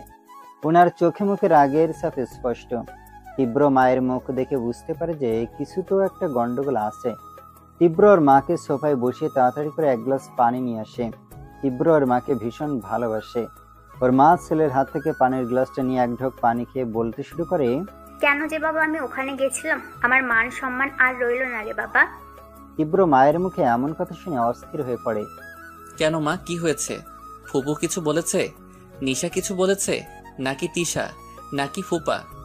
ছেলেকে এত বিচলিত দেখে ওর মা রাহেলা বলেন, শান্ত হ বাবা, তুই যদি নিশার উপর রাগ না করিস আর কাউকে কিছু না বলিস তাহলে আমি তোকে সবটা খুলে বলতে সাহস পাবো, নইলে কিন্তু আমি একটা কথাও বলবো না তোকে। মায়ের কথায় তীব্র কিছুটা শান্ত হয়ে বলে, আচ্ছা ঠিক আছে, তাই হবে। এইবার বলো মা, এক্স্যাক্টলি কি হয়েছে ওই বাসায়? রাহেলা একটু থেমে থেমে বলতে শুরু করে, ওই মেয়ে যে আমাকে এভাবে অপমান করবে আমি কখনো কল্পনাও করতে পারিনি। বলে যে আমি নাকি তোর মতোই বেহায়া নির্লজ্জ, তোকে এতবার মানা করার পরেও ছেলের সাফাই গাইতে আমি চলে গিয়েছি। এটুকু বলে ছেলের মুখের দিকে একবার তাকায়, দেখে তীব্রর চোখ লাল হয়ে গেছে। তিনি আবার বলতে শুরু করেন, আরে বাবা, আমি তো শুধু তোর মতামতটা জানতে চেয়েছি। আমার ছেলেকে পছন্দ না হলে না বলে দে, এত ঘুরিয়ে বাকিয়ে কথা বলার কি আছে? তীব্র দাঁত কিড়মিড় করতে করতে বলে, আর কি বলেছে মা? আরো কত কথাই যে বললো আমাকে শুনিয়ে শুনিয়ে। তোর মতো বেহায়া ছেলে আরও দ্বিতীয় দেখেনি, ওকে বিয়ে করার তোর কোনো যোগ্যতাই নেই। ও যেমন রূপবতী তেমন গুণবতী, ওর ধারের কাছে যাওয়ারও কোনো যোগ্যতা তোর নেই, আর কোনো দিন হবেও না। শুধু কি তাই, আমার মতো মহিলাকে নাকি ওর শাশুড়ি ভাবতেও ঘৃণা করে, যে ছেলের হয়ে একটা মেয়েকে জোর করতে গিয়েছে। আমি কি জোর করেছি বলতো বাবা? ছেলে সুখ কে না চায় বল? আমি তো শুধু আমার ছেলের সুখের জন্য ওর মতামত জানতে চেয়েছিলাম। তোর ফুপু বা বাবা এসব জানতে পারলে কতটা কষ্ট পাবে বলতো? যাকে আমি নিজের মেয়ের মতো আদর করি সে আমাকে এভাবে অপমান না করলেও পারতো। কথাগুলো বলে উনি প্রায় কেঁদেই ফেললেন। তীব্র অনেক কষ্টে নিজের রাগটাকে কন্ট্রোল করে রেখেছে। রাহেলা আবার বলতে লাগলো, বাবা, তোর ভালোবাসাকে আমি তোর কাছে এনে দিতে পারলাম না রে। তুই কথা দে, তুই আমার পছন্দ করা মেয়েকে বিয়ে করে ওকে দেখিয়ে দিবি যে তোর যোগ্যতা কতটুকু। কথাগুলো বলে তীব্রর দিকে তাকায় উনি। তীব্র অনেক রেগে আছে বুঝতে পেরে তিনি আবার বলেন, তীব্র, তুই কিন্তু কথা দিয়েছিস এই নিয়ে কোনো ঝামেলা করবি না। তীব্র রাগে গজগজ করতে করতে বলে, নিশার এত বড় সাহস হয় কি করে তোমাকে অপমান করার? আমাকে যা খুশি বলো তো, আমি মেনে নিতাম, কিন্তু তোমাকে এত কথা শোনাতে ওর বিবেকে একটু বাঁধলো না? কিসের শিক্ষা আছে ওর? আমি ওকে অনেক বেশি ভালোবেসেছিলাম বলে এত অহংকার হয়ে গেছে? আমার মাকে ও এভাবে অপমান করলো। তীব্রর মা ওর হাত ধরে ওর রুমে ঠেলে পাঠালেন আর বলতে লাগলেন, আমার একটা মেয়েকে পছন্দ করা আছে, তুই বললেই পাকা কথা বলবো। সবার কপালেই ভালোবাসা জোটে না বাবা। মা, তুমি এখনো ওকে আমার ভালোবাসা বলে আমাকে অপমান করছো? ওর মতো মেয়েকে শুধু ঘৃণাই করা যায়, ভালোবাসা যায় না। আর আমাকে একটু সময় দাও, নিজেকে আগে মানসিকভাবে প্রস্তুত করতে হবে বিয়ের জন্য, তারপর তোমাকে জানাবো। বিকেল গড়িয়ে সন্ধে হয়ে যাচ্ছে, তবুও নিশার আসার খবর নেই দেখে ওর মা খুব চিন্তায় পড়ে গেছেন। নিশা তো এত দেরি করার মেয়ে নয়, আর কোনো দরকারে আসতে না পারলেও তো জানিয়ে দেবে। রান্নাঘরের চুলায় চায়ের কেটলিতে চা পাতি ঢালতে ঢালতে তিনি তিশাকে ডাকতে লাগলেন। মায়ের ডাক শুনে তিশা ছুটে আসলো আর চেঁচিয়ে বলতে লাগলো, মাত্র একটু পড়তে বসেছিলাম আর ডাকাডাকি শুরু হয়ে গেছে। কি বলবি বলো? ওর মা রান্নাঘর থেকে বের হতে হতে বললেন, আমার ফোনটা কোথায়, নিয়ে আয় তো। নিশাকে একটু কল করি, মেয়েটা এখন আসছে না কেন কে জানে। তিশারও তখন মনে পড়লো যে আসলেই তো নিশা এখনো বাসায় ফেরেনি কেন। ফোন এনে 4 বার কল করার পর নিশা ফোন রিসিভ করলো। পাশ থেকে অনেক চেঁচামেচির আওয়াজ আসছে। নিশা ফোন রিসিভ করাতে ওর মা যেন স্বস্তির নিঃশ্বাস ফেললেন। কিরে, এতবার কল দিয়েছি ধরিস না কেন? আর কোথায় আছিস তুই? এখনো বাসায় আসলি না? ওপাশের আওয়াজগুলো আস্তে আস্তে কমতে লাগলো। নিশা আস্তে আস্তে বলল, আরে মা, চিন্তা করো না, আমি বলতে ভুলে গেছি, আজ আমার এক ফ্রেন্ডের বার্থডে, তাই ও আমাদের ট্রিট দেবে বলে একটা রেস্টুরেন্টে নিয়ে এসছে। আমি আসতে চাচ্ছিলাম না, জোর করে নিয়ে এসছে। ফোনটা লাউড স্পিকারে দেওয়া ছিল বলে ওর কথা তিশাও শুনতে পাচ্ছিল। ওর মা কিছু বলার আগেই তিশা ফোনটা নিজের কানে নিয়ে বলতে লাগলো, হ্যাঁ, তোমাকে তো জোর করে নিতে হবে, কারণ তুমি তো এই গ্রহের বাসিন্দা না। আল্লাহ তোমাকে ভুল করে আমাদের পৃথিবীতে পাঠিয়ে দিয়েছেন। নিশার কথা শুনে ওর মা পাশ থেকে হাসতে শুরু করেছে। নিশা কিছুটা বিরক্ত হয়ে বলল, হয়েছে, আর তোকে কিছু বলতে হবে না। খাওয়া শেষ হলেই আমি চলে আসব। শুধু কি খাবি? আর ভাই মজা কর। জীবনে পড়াশোনার পাশাপাশি হাসি খুশি থাকাটাও তো জরুরি নাকি? নিশা ফোন রাখতে রাখতে বলল, তোকে আর জ্ঞান দিতে হবে না। নিজে যা করবে অন্য কেউ তাই করতে হবে, গাধি একটা। নিশা মাঝে মাঝে তিশাকে গাধি বলে ডাকে, আর তিশা তীব্রর দেওয়া নাম পড়ুয়া বলেই ডাকে, তবে রেগে গেলে এলিয়েন বলে ডাকে। নিশারা সব ফ্রেন্ড না আসলেও 20 জনের মতো এসেছে বার্থডে সেলিব্রেট করার জন্য। সবাই গল্প করছে, মজা করছে, আর নিশা চুপচাপ সবার কথা শুনছে। ওর মুখের ভাবভঙ্গি দেখে মনে হচ্ছে যে কেউ ওকে জোর করে ওখানে বসিয়ে রেখেছে। যার বার্থডে সে ওদের ক্লাসের টপার স্টুডেন্ট। এ পর্যন্ত প্রত্যেক সেমিস্টারেই ওই প্রথম হয়েছে, আর নিশা আর স্নেহা এক একবার এক একজন দ্বিতীয় হয়। ওদের মধ্যে পড়াশোনায় প্রতিযোগিতা থাকলেও দুজন খুব ভালো বান্ধবী। হঠাৎ স্নেহা রায়ানকে ডেকে বলল, রায়ান, তোর ফোনটা একটু দে না, কয়েকটা ছবি তুলবো। আমার ফোনে চার্জ নেই। রায়ান ফোন দিতে যাবে, তখন স্নেহা বলল, লকটা খুলে দে না একটু প্লিজ। ছবি তুলবি তোল, লক খুলতে হবে কেন? আর কোনো ছেলে পার্সোনাল জিনিস দেখতে নেই। আরেকটা কথা, কেউ কল দিলে আমাকে ডাক দিবি, রিসিভ করবি না কিন্তু। স্নেহা ওর শেষের কথাগুলো নকল করে বলতে বলতে ফোনটা নিয়ে নিল। আসলে স্নেহার ফোনে চার্জ আছে। ও ইচ্ছে করে রায়ানের ফোন নিয়েছে, কারণ ইদানিং রায়ানকে নিয়ে ওর সন্দেহ হচ্ছে যে ও হয়তো লুকিয়ে লুকিয়ে প্রেম করছে। সন্দেহটা অবশ্য নিনা ওর মধ্যে ঢুকিয়ে দিয়েছে। নিনার কথা তো আর ফেলে দেওয়া যায় না। স্নেহা অনেক চেষ্টা করেও লক খুলতে পারছিল না। হঠাৎ একটা কল আসে। স্ক্রিনের দিকে তাকিয়ে দেখতে পায় যে মায়াবতী লেখা। ফোনটা রিসিভ করবে না ভেবেও কি মনে করে রিসিভ করে ফেলে। দুজনে একসাথে হ্যালো বলে চমকে ওঠে। দুজনের কণ্ঠস্বর দুজনের কাছে চেনা মনে হয়। স্নেহা হ্যালো হ্যালো করতেই থাকে, কিন্তু ওপাশ থেকে ফোনটা কেটে দেয়। আসলে কলটা তিশাই করেছিল। তিশা জানে যে এখন রায়ান ওর বন্ধুদের সাথে আছে, কিন্তু ওর ফোন একটা মেয়ের কাছে। তারপরও কণ্ঠটা মনে করার চেষ্টা করে এবং আর মনে বলে ওঠে, স্নেহাপু। নিশার প্রায় সব বান্ধবী না আসলেও স্নেহা, নিনা আর অর্পিতা মাঝে মধ্যে আসে তিশাদের বাসায়। আবার নিশার ফোন অনেক সময় তিশা রিসিভ করে। সেই সুবাদে দুজনে দুজনের কণ্ঠ চিনতে না পারার কিছুই নেই। স্নেহা পুরোপুরি শিওর হতে পারছে না যে এই মায়াবতীটা তিশাই কিনা, কারণ তিশা কি করে হতে পারে? ওর সাথে রায়ানের কিভাবে কথা হবে? এসব ভাবতে গিয়ে হঠাৎ ওর সেই প্রোগ্রামের কথা মনে পড়ে গেল, যেদিন তিশাকে ওরা প্রথম দেখেছিল। সেদিন তো রায়ানের সাথে তিশা ক্যাম্পাসে দেখেছিল। কথাটা মনে হতে স্নেহার বুকের মধ্যে কেমন একটা মোচড় দিয়ে উঠল। ওর সন্দেহের তীরগুলো ঘুরে ফিরে তিশার দিকে গিয়ে আটকাচ্ছে। তারপরেও ও শিওর হতে চায় যে মেয়েটা আসলেই তিশা কিনা। তীব্র বাসায় ঢোকার আগে সিগারেটের টুকরোটা ফেলে পা দিয়ে পিষে দিল। ইদানিং ধূমপানটা বেশি হচ্ছে। নিশার সাথে অনেকদিন কথা হয় না। প্রেমালাপ না হলেও দুজনের মধ্যে কথাবার্তা হতো টুকটাক। এখন সেটাও নেই। তীব্রর খুব ইচ্ছে হয় নিশার ওই মুখটা দেখার, ওই মুখ থেকে কয়েকটা কথা শোনার, কিন্তু সেসব তো এখন কল্পনার অতীত। ওকে যে এখন অন্য কারোর জন্য মনের জায়গা ফাঁক করতে হবে। নিশাকে রাখার কোনো অধিকার বা ইচ্ছে কোনোটাই ওর নেই। কিন্তু নিশা যে ওর শিরায় শিরায় মিশে আছে। ও কি করে সেখান থেকে ওকে সরাবে? ওকে অন্য কারোর সাথে থাকতে হবে, অন্য কাউকে ভালোবাসতে হবে। এসব ভাবতে গেলে মনটা ভেঙে চুরে একাকার হয়ে যায়। তারপরেও ওকে এটাই মেনে নিতে হবে। তীব্র ওর মাকে বিয়ের কথা আজ জানাবে, কাল জানাবে করে আর জানানোই হয় না। বিয়ের ব্যাপারে কিছু বলতে গেলেই ওর মুখের কথাগুলো যেন হারিয়ে যায়, ও ভাষা শূন্য হয়ে পড়ে। আজও বাসায় ঢুকে ওর মাকে ডাকলো এটা বলার জন্য যে, মা, তোমার পছন্দ করা মেয়েকে কালকে দেখতে যাব। কিন্তু ওর মায়ের সামনে যেতেই আর কিছু বলতে পারলো না। ওর মা যখন জানতে চাইলো যে কিছু বলবে কিনা, তখনই কিছু না বলে হনহন করে নিজের রুমে চলে গেল। এদিকে নিশাদের খাওয়া শেষ হতে প্রায় রাত 9টা বেজে গেল। এত দেরি হতো না, সবাই গল্প করছিল, আড্ডা দিচ্ছিল, তাই এত রাত হয়ে গেল। রাত না হলে নিশা একাই বাসায় চলে যেত, কিন্তু রাত 9টায় মেয়েদের একা ছাড়তে চাইল না ছেলেগুলো। যার যার বাসার কাছের মেয়েকে শেষে পৌঁছে দেবে সিদ্ধান্ত নিল। নিশা ওর এক ফ্রেন্ড রনির সাথে গেল। স্নেহার বাসা যেহেতু রায়ানের বাসার কাছাকাছি, তাই ওরা দুজন একসাথেই গেল। রায়ান পাশে থাকলে স্নেহা সবসময় এটা ওটা নিয়ে বক বক করতেই থাকে।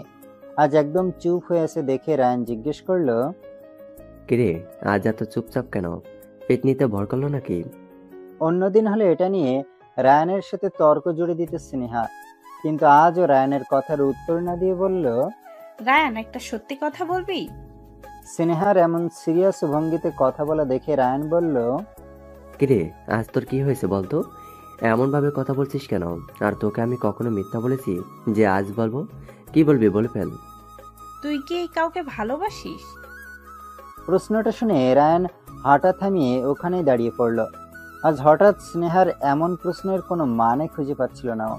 তাহলে কি ওর ফোনে তিশার কোনো ছবি দেখে ফেলেছে, নাকি অন্য কোনো কারণে সন্দেহ করছে? আসলে রায়ান স্নেহাকে তিশার ব্যাপারে অনেক আগেই জানিয়ে দিতে চেয়েছিল, কিন্তু ও নিশার খুব কাছের বান্ধবী। যদি সবটা নিশাকে বলে দেয় তাহলে তিশার জন্য বিপদ হয়ে দাঁড়াবে। এটা ভেবেই স্নেহাকে কিছু জানায়নি। আজও যখন নিজে থেকে জিজ্ঞেস করছে তখন হয়তো জানিয়ে দেওয়া উচিত, এসব ভাবছিল। তখন স্নেহা আবার বলে উঠল, কিরে কিছু বলছিস না কেন? আর মায়াবতীকে? মায়াবতী নাম শুনে রায়ান বুঝতে পারলো যে নিশ্চয়ই তিশা ফোন করেছিল, আর সেটাই দেখেছ। তার মানে আর কিছু জানে না। একটা স্বস্তির নিঃশ্বাস ফেলে রায়ান বলল, একটা জুনিয়র নোট নেবে বলছিল, ওর নাম মায়াবতী। রায়ান বুঝতে পারলো যে এই মিথ্যাটা ততটা যুক্তিযুক্ত হলো না বোধহয়, কারণ ও নিজেই তো স্নেহার থেকে সব নোট নেয়। এই ভুলটা সহজেই ধরা পড়ে যাবে। তাই আবার বলতে লাগলো, আসলে হয়েছে কি, মেয়েরা মনে হয় আমাকে পছন্দ করে। কার থেকে যেন নাম্বার পেয়েছে, হাজারবার মানা করার পরেও কল করে। আমি কি করব বল? স্নেহা বুঝতে পারলো যে রায়ান মিথ্যে বলছে, তাই কোনোটাই সাজিয়ে গুছিয়ে বলতে পারছে না। ব্লকলিস্ট অপশনটা কেন রয়েছে শুনি? আর কোনো মেয়ের নাম যে মায়াবতী হয় তা তো আমার জানা ছিল না। মায়া নাম আছে, কিন্তু মায়াবতী? কথাটা বলতেই রায়ান আবার কথা সাজিয়ে নিয়ে বলল, আরে ব্লক করলে আবার আরেক নতুন নাম্বার দিয়ে ফোন করে, তাই ব্লক করা বাদ দিয়ে দিয়েছি। আর নাম্বারটা সেভ করে রেখেছি যেন ও কল করলে ভুলও রিসিভ না করি। তাই নাকি? আমাদের শেখাতে আসিস? কালকেই ক্যাম্পাসে গিয়ে খোঁজ নেব নাকি মায়াবতীর? রায়ান বুঝতে পারেনি যে ওর মিথ্যেগুলো এত সহজে ধরে ফেলবে স্নেহা।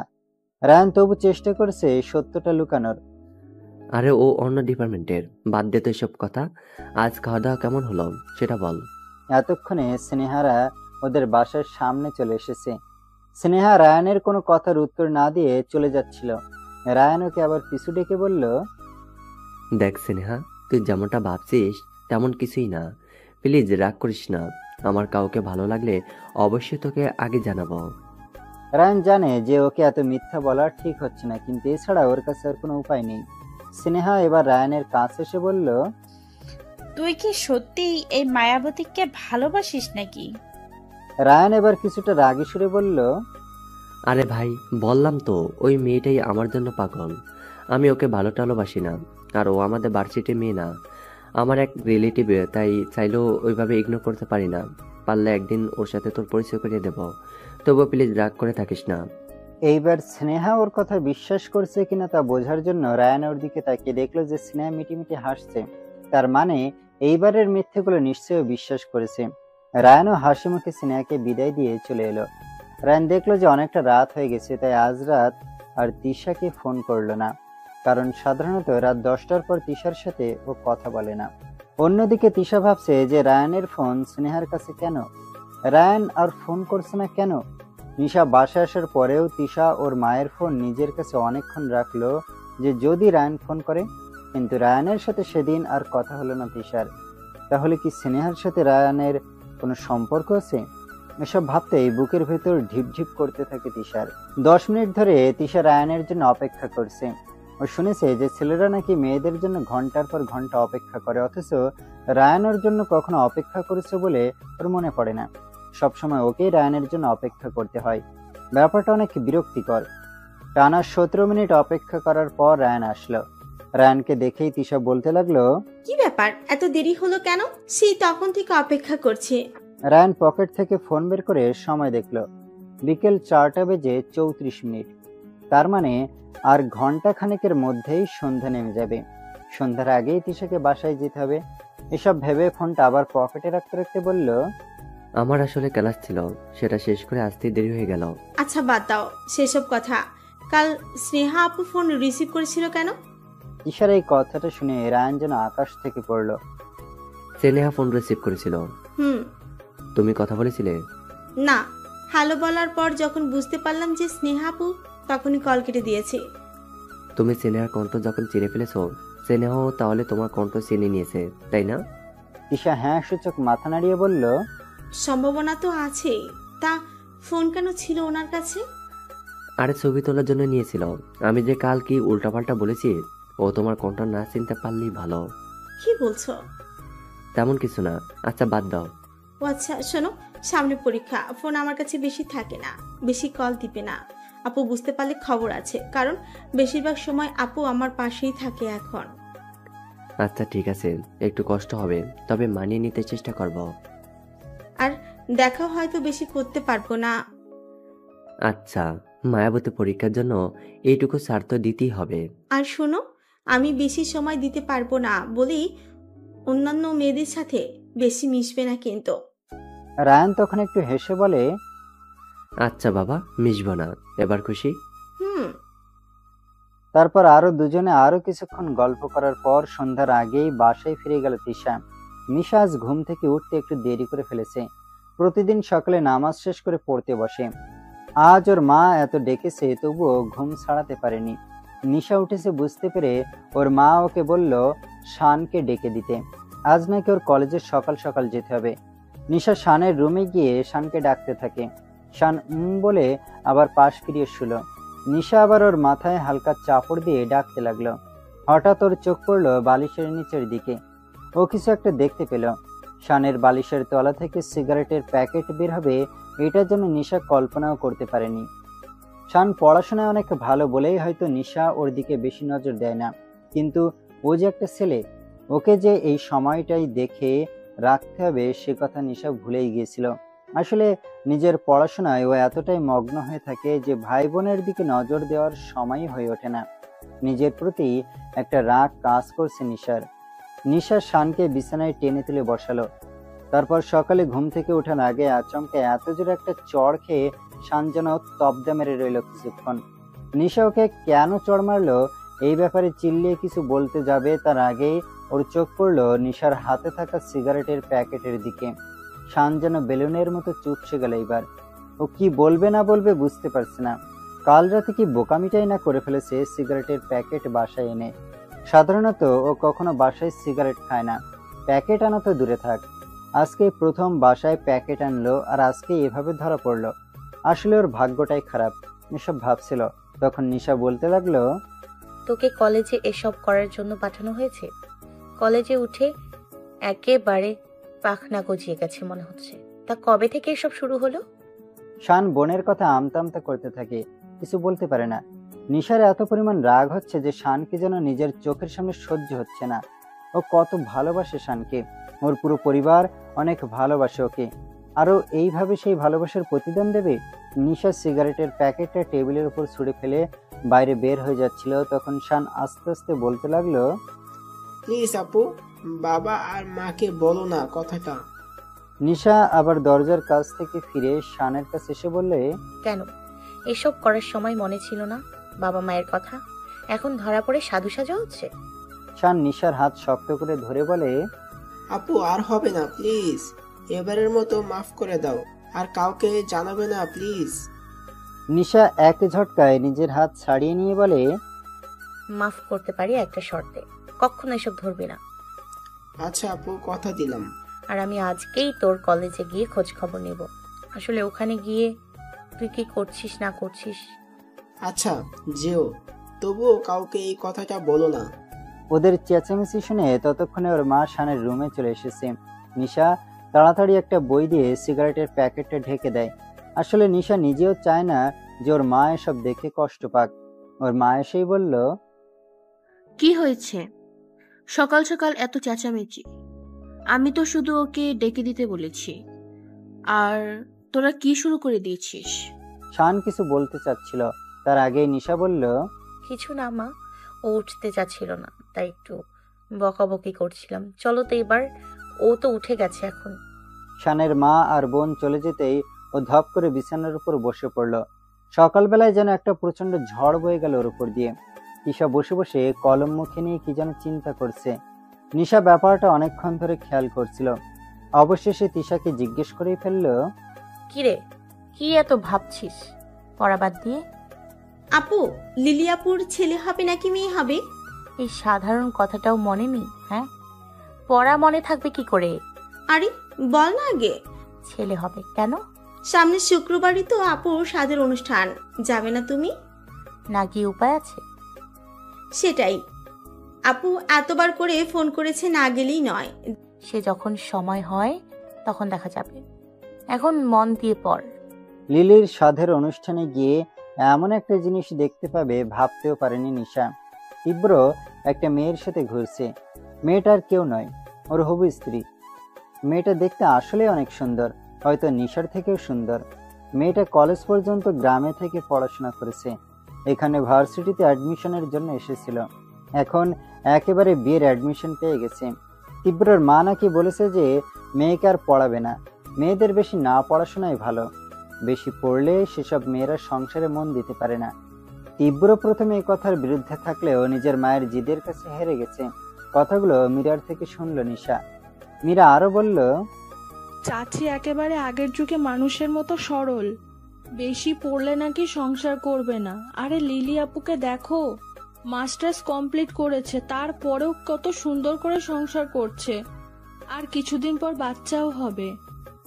আর আপু, তোমার একটা সিদ্ধান্ত মেনে নিতে আমার খুব কষ্ট হচ্ছে। তুমি তীব্র ভাইয়াকে বিয়ে করতে মানা করে দিয়েছো। চাচি যেখানে নিজে তোমার জন্য বিয়ের প্রস্তাব নিয়ে গেল, সেখানে তোমাকে হ্যাঁ বললে কি ক্ষতি হতো? কাউকে না কাউকে তো বিয়ে করতেই হবে, তাই না? তাহলে তীব্র ভাইয়া কেন নয়? মীরা, তুই কি সেদিন আমার আর মামির মধ্যে হওয়া কথাগুলো শুনেছিলি? না, তবে এটা জানি তুমি চাচিকে মানা করে দিয়েছো। মামি আর কিছু বলেছিল তোকে? আমাকে কিছু বলেনি, তবে জানো সেদিন তীব্র ভাইয়া খুব রেগেছিল। তুমি বিয়েতে মানা করেছো শুনে আমাকে ডেকে বলেছিল সে কি আসলেই তোমার যোগ্য নয়। আর কিছু বলেছিল? না, আর কিছু বলেনি, তবে অনেকদিন আমি জিজ্ঞাসা করেছিলাম যে তোমার সাথে কথা হয়েছে কিনা, কিন্তু আমাকে ধমক দিয়ে বলল তার সামনে যেন আমি তোমার কথা না বলি। তোমার ওপর ভীষণ রেগে আছে। তুমি কেন ভাইয়াকে ভালোবাসতে পারো না আপু? মীরার এই কথার কোনো উত্তর জানা নেই নিশার, তাই এ নিয়ে আর কিছু বলতে ইচ্ছে হচ্ছে না ওর। তিশা কোথায়? ওকে তো দেখছি না। মীরা বুঝতে পারলো যে নিশা কথা ঘোরানোর চেষ্টা করছে, তাই ও আর কিছু বলল না এই বিষয়ে। তিশা তো এখানেই ছিল, একটু আগে কোথায় যেন গেল। তিশার কথা বলতে না বলতেই তিশা হাঁপাতে হাঁপাতে এসে বলল, জানিস আজ কি হয়েছে? তিশা হন্তদন্ত হয়ে ছুটে এসে বলল। মীরা ওর কথা শোনার অনেক আগ্রহ দেখিয়ে বলল, কি হয়েছে? কি হয়েছে নিশার তা জানার কোনো আগ্রহই নেই। ও দেখছে যে তিশা ওর পড়া ড্রেসটার মতো ড্রেসটাই পরেছে। ও অনেকবার বারণ করেছে যেন কোনো অনুষ্ঠানে গেলে বা বেড়াতে গেলে নিশার ড্রেসের মতো সেম ড্রেস না পরে, কারণ এই সেম ড্রেস পরার কারণেই অনেকবার অনেক ঝামেলায় পড়েছে। যারা ওদের চেনে তারাও ওদের দুজনকে গুলিয়ে ফেলে, আর অচেনা মানুষের কথা তো বাদই থাকলো। তিশা কিছু বলার আগেই নিশা ধমকের সুরে তিশাকে বলল, কিরে, তুই আবার এই ড্রেস কখন পরলি? আরে ওই ড্রেসটায় জুস পরেছিল তাই এটা পরেছি। তোর কি আর কোনো ড্রেস ছিল না এটাই পরতে হবে? আমার মনে ছিল না যে তুমি এই ড্রেসটাই পরেছো। তা তো মনে থাকবেই না, কোন কথাটাই বা তোর মনে থাকে শুনি? কিছুদিন পর হয়তো এটাও ভুলে যাবি যে তোর একটা বড় বোন আছে। ওদের কথা শুনে মীরা বিরক্ত হয়ে যাচ্ছে, কারণ তিশা কি বলতে চায় তা শোনার জন্য ও অপেক্ষা করছে। ও নিশাকে ওখান থেকে সরানোর জন্য বলল, নিশি আপু, মা তখন তোমাকে খুঁজছিল, কি যেন বলবে। আমি তো গল্পে গল্পে ভুলেই গেছিলাম, তাড়াতাড়ি যাও। নিশা রাগ দেখিয়ে চলে গেল, এই বলে যে এতক্ষণ এই কথাটা মীরা কেন জানায়নি। ওর ছোট মামি কি ভাববে যে নিশাকে ডাকলো আর ওর কোনো পাত্তাই নেই। নিশা চলে যেতেই মীরা তিশাকে নিয়ে বাগানের এক কোনায় চলে গেল। ওদের বাগানের একপাশে ছোট একটা পুকুর আছে, সেখানে বসার একটা বেঞ্চও আছে। সেখানে গিয়েই বসে পড়ল মীরা, আর তিশাকেও বসতে ইশারা করলো, কারণ এতক্ষণ নিশার সাথে দাঁড়িয়ে থেকে গল্প করতে করতে পাটা ধরে এসেছে। বেঞ্চে বসার পর দুজনেই জোরে জোরে নিঃশ্বাস ফেলছে। প্রায় দৌড়েই এখানে এসেছে ওরা। মীরার যেন তিশার গল্প শোনার জন্য তর সইছে না। এইবার বলো কি হয়েছে?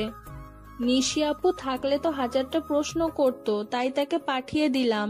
তিশা অবাক হয়ে মীরাকে প্রশ্ন করলো, পাঠিয়ে দিলি মানে? ছোট মামি আপুকে ডাকেনি? আরে না, এমনিই বললাম যেন চলে যায়। এইবার বলো কি হয়েছে? আপুর বকা খাওয়ার জন্য রেডি থাক। সে পরে হবে। আচ্ছা সত্যি কি কিছু হয়েছে, নাকি তুই আজাইরা কথা বলার জন্য আমাকে এভাবে দৌড় করাচ্ছিস? তিশা এবার হাসতে হাসতে বলে, আরে হয়েছে মানে, অনেক মজার একটা ঘটনা ঘটে গেছে। লিলি আপুর একটা ফুফাতো না চাচাতো দেবর আছে না, বিদেশ থেকে এসেছে। শুনেছিলাম যে আপুর চাচার শ্বশুরের কোন ছেলে নাকি ইতালিতে থাকে। আজ নাকি সেও আসবে। কেন, কি হয়েছে? আর তুই জানলি কি করে? আর বলিস না, আমি তোকে খুঁজতে খুঁজতে ছাদের দিকে যাচ্ছি, তো স্বভাব তো জোরে জোরে মীরা মীরা বলে চিল্লাচ্ছি। তারপর তো তোকে ডাকার পর ছাদে পৌঁছাতেই দেখি শ্যামবনের একটা ছেলে আমার দিকে হাঁ করে তাকিয়ে আছে। আমি ওনাকে পাশ কাটিয়ে যাওয়ার পরেও ঘুরে আবার আমাকেই দেখছে। এটুকু বলতেই মীরা তিশাকে থামিয়ে দিয়ে বলল, তোকে আজ যে অনেক সুন্দর লাগছে, তাই দেখে হাঁ হয়ে গিয়েছে। এটাই স্বাভাবিক। আরে শোন না আগে পুরো ঘটনাটা, তাহলেই বুঝতে পারবি। আচ্ছা বল। তো ওভাবে আমার দিকে তাকিয়ে থাকতে দেখে আমার তো রাগ হলো। আমি ওনার মুখের সামনে তুড়ি বাজিয়ে পড়লাম, এই যে মিস্টার, এভাবে হাঁ করে তাকিয়ে আছেন কেন? মুখটাকে কিন্তু সাপের গর্ত মতো লাগছে। তা মুখের মধ্যে সাপ পুষেন নাকি? উনি আমার কথার কোনো উত্তর না দিয়ে বললেন, তুমি কি মীরা? আমি ভাবলাম যে লোকটি তার খোঁজ কেন করছে, একটু মজা করা যাক, তাই 7-5 না ভেবে বলে দিলাম যে হ্যাঁ আমি মীরা। কেন, কি হয়েছে? কিছু না, তবে নীলি ভাবিকে দেখে তোমাকে যতটা সুন্দরী মনে করেছিলাম, তুমি তার থেকেও বেশি সুন্দরী। তবে ভাবি কেন বলবো যে তার বোন দেখতে নাকি সুন্দর নয়? ও আচ্ছা, আবু তাহলে আমাকে অসুন্দর বলেছে? আরে না, তা নয়, আসলে ভাবি ওভাবে বলিনি, কিছু মনে করো না। আর তোমাকে তুমি করেই বললাম, তুমি আমার অনেকটা ছোট হবে তো তাই। আচ্ছা সমস্যা নেই, তুমি করেই বলতে পারেন। তা আপনি আমার কথা শুনলেন কার কাছে? কারো কাছেই না, আসলে ভাবিকে দেখে জিজ্ঞেস করেছিলাম যে তার কোনো বোন আছে কিনা, তখন তোমার কথা বলেছিল, তো কেউ মনে হয় নিচ থেকে তোমার নাম ধরে ডাকছিল, তাই ভাবলাম যে তোমার সাথে একটু কথা বলা যাক। তা কিছু মনে করিনি তো? না না, আপনি তো আর পর কেউ নয়, লিলি আপুর দেবরই তো। রোমান ভাই আমার বড় চাচার ছেলে, আমার থেকে মাত্র 2 বছর 3 মাসের বড়। আমরা একসাথেই বড় হয়েছি। তারপর হায়ার স্টাডিজের জন্য আমি চীনে চলে যাই। ওখান থেকে 1 বছরের মতো হলো ইটালিতে গিয়েছি। 3 মাসের জন্য দেশে এসেছি, তারপর আবার চলে যাব। ও আচ্ছা, তোমার যদি কোনো আপত্তি না থাকে তাহলে চলো কোথাও বসে গল্প করা যাক। তোমার সম্পর্কে তো কিছুই বললে না। হো, আর আমার নামটা তো বলা হয়নি, আমি আদিল শাহরিয়া। ও আচ্ছা আদিল ভাইয়া, আসলে আমার একটা কাজ আছে তো, এখন পরে কথা বলবো আবার। আচ্ছা ঠিক আছে, তোমার কাজ থাকলে যাও। আমি মনে হয় তোমার সময় নষ্ট করলাম, সরি। ইটস ওকে, আচ্ছা bye. Bye, see you. Meera এতক্ষণ চুপ হয়ে তিশার গল্পগুলো শুনছিল আর মিটিমিটি হাসছিল। এবার হাসি আটকে রাখতে না পেরে হো হো করে হেসে উঠল, সাথে তিশাও হাসছে। দুজনের হাসি শুনে পুকুর পাড়ে কোনো পেতনি হাসছে বলে যে কেউ ভুল করতে পারে। মীরা হাসি কিছুটা থামিয়ে বলল, তুই তো দেখছি আজ ওনার চোখের ঘুম হারাম করে দিয়েছিস। তুই না চাইতেই নিজের সম্পর্কে এত কিছু বলে দিলি। আর কিছুক্ষণ থাকলে হয়তো নিজের হাইট ওয়েট সব বলে দিত। বলে আবার হাসতে থাকে মীরা। আরে ভাই, আমি কি অত কিছু জানতে চেয়েছি নাকি? নিজে থেকেই খিচুড়ি আলাপ জুড়ে দিল। আমি কি করব? চলে আসতে পারলে বাঁচি, এমন একটা অবস্থা। কোন কুক্ষণে যে মীরার শাস্তি গিয়েছিলাম। ও শিট, তুই তো দেখছি আমাকে একদম বিপদে ফেলে দিলি। এইবার উনি মীরাকে খুঁজলে কি করব? সবাই তো আর জানে না ওনার চোখে মীরাটা কে। তিশা এবার হাসি থামিয়ে বলল, আমি তো এটা ভেবেই দেখিনি নিশা আপু জানতে পারলে আজ আর আমার রক্ষী নেই। কি করবি এবার বল। তুই একটা কিছু বুদ্ধি দে না, জানিসই তো আমার মাথায় গোবর ভরা। আগে চল ওই আদিলকে খুঁজি, তারপর বাকিটা দেখা যাবে। ওনারা সত্যিটা বলে দিলে তো আর ঝামেলা হবে না। চল।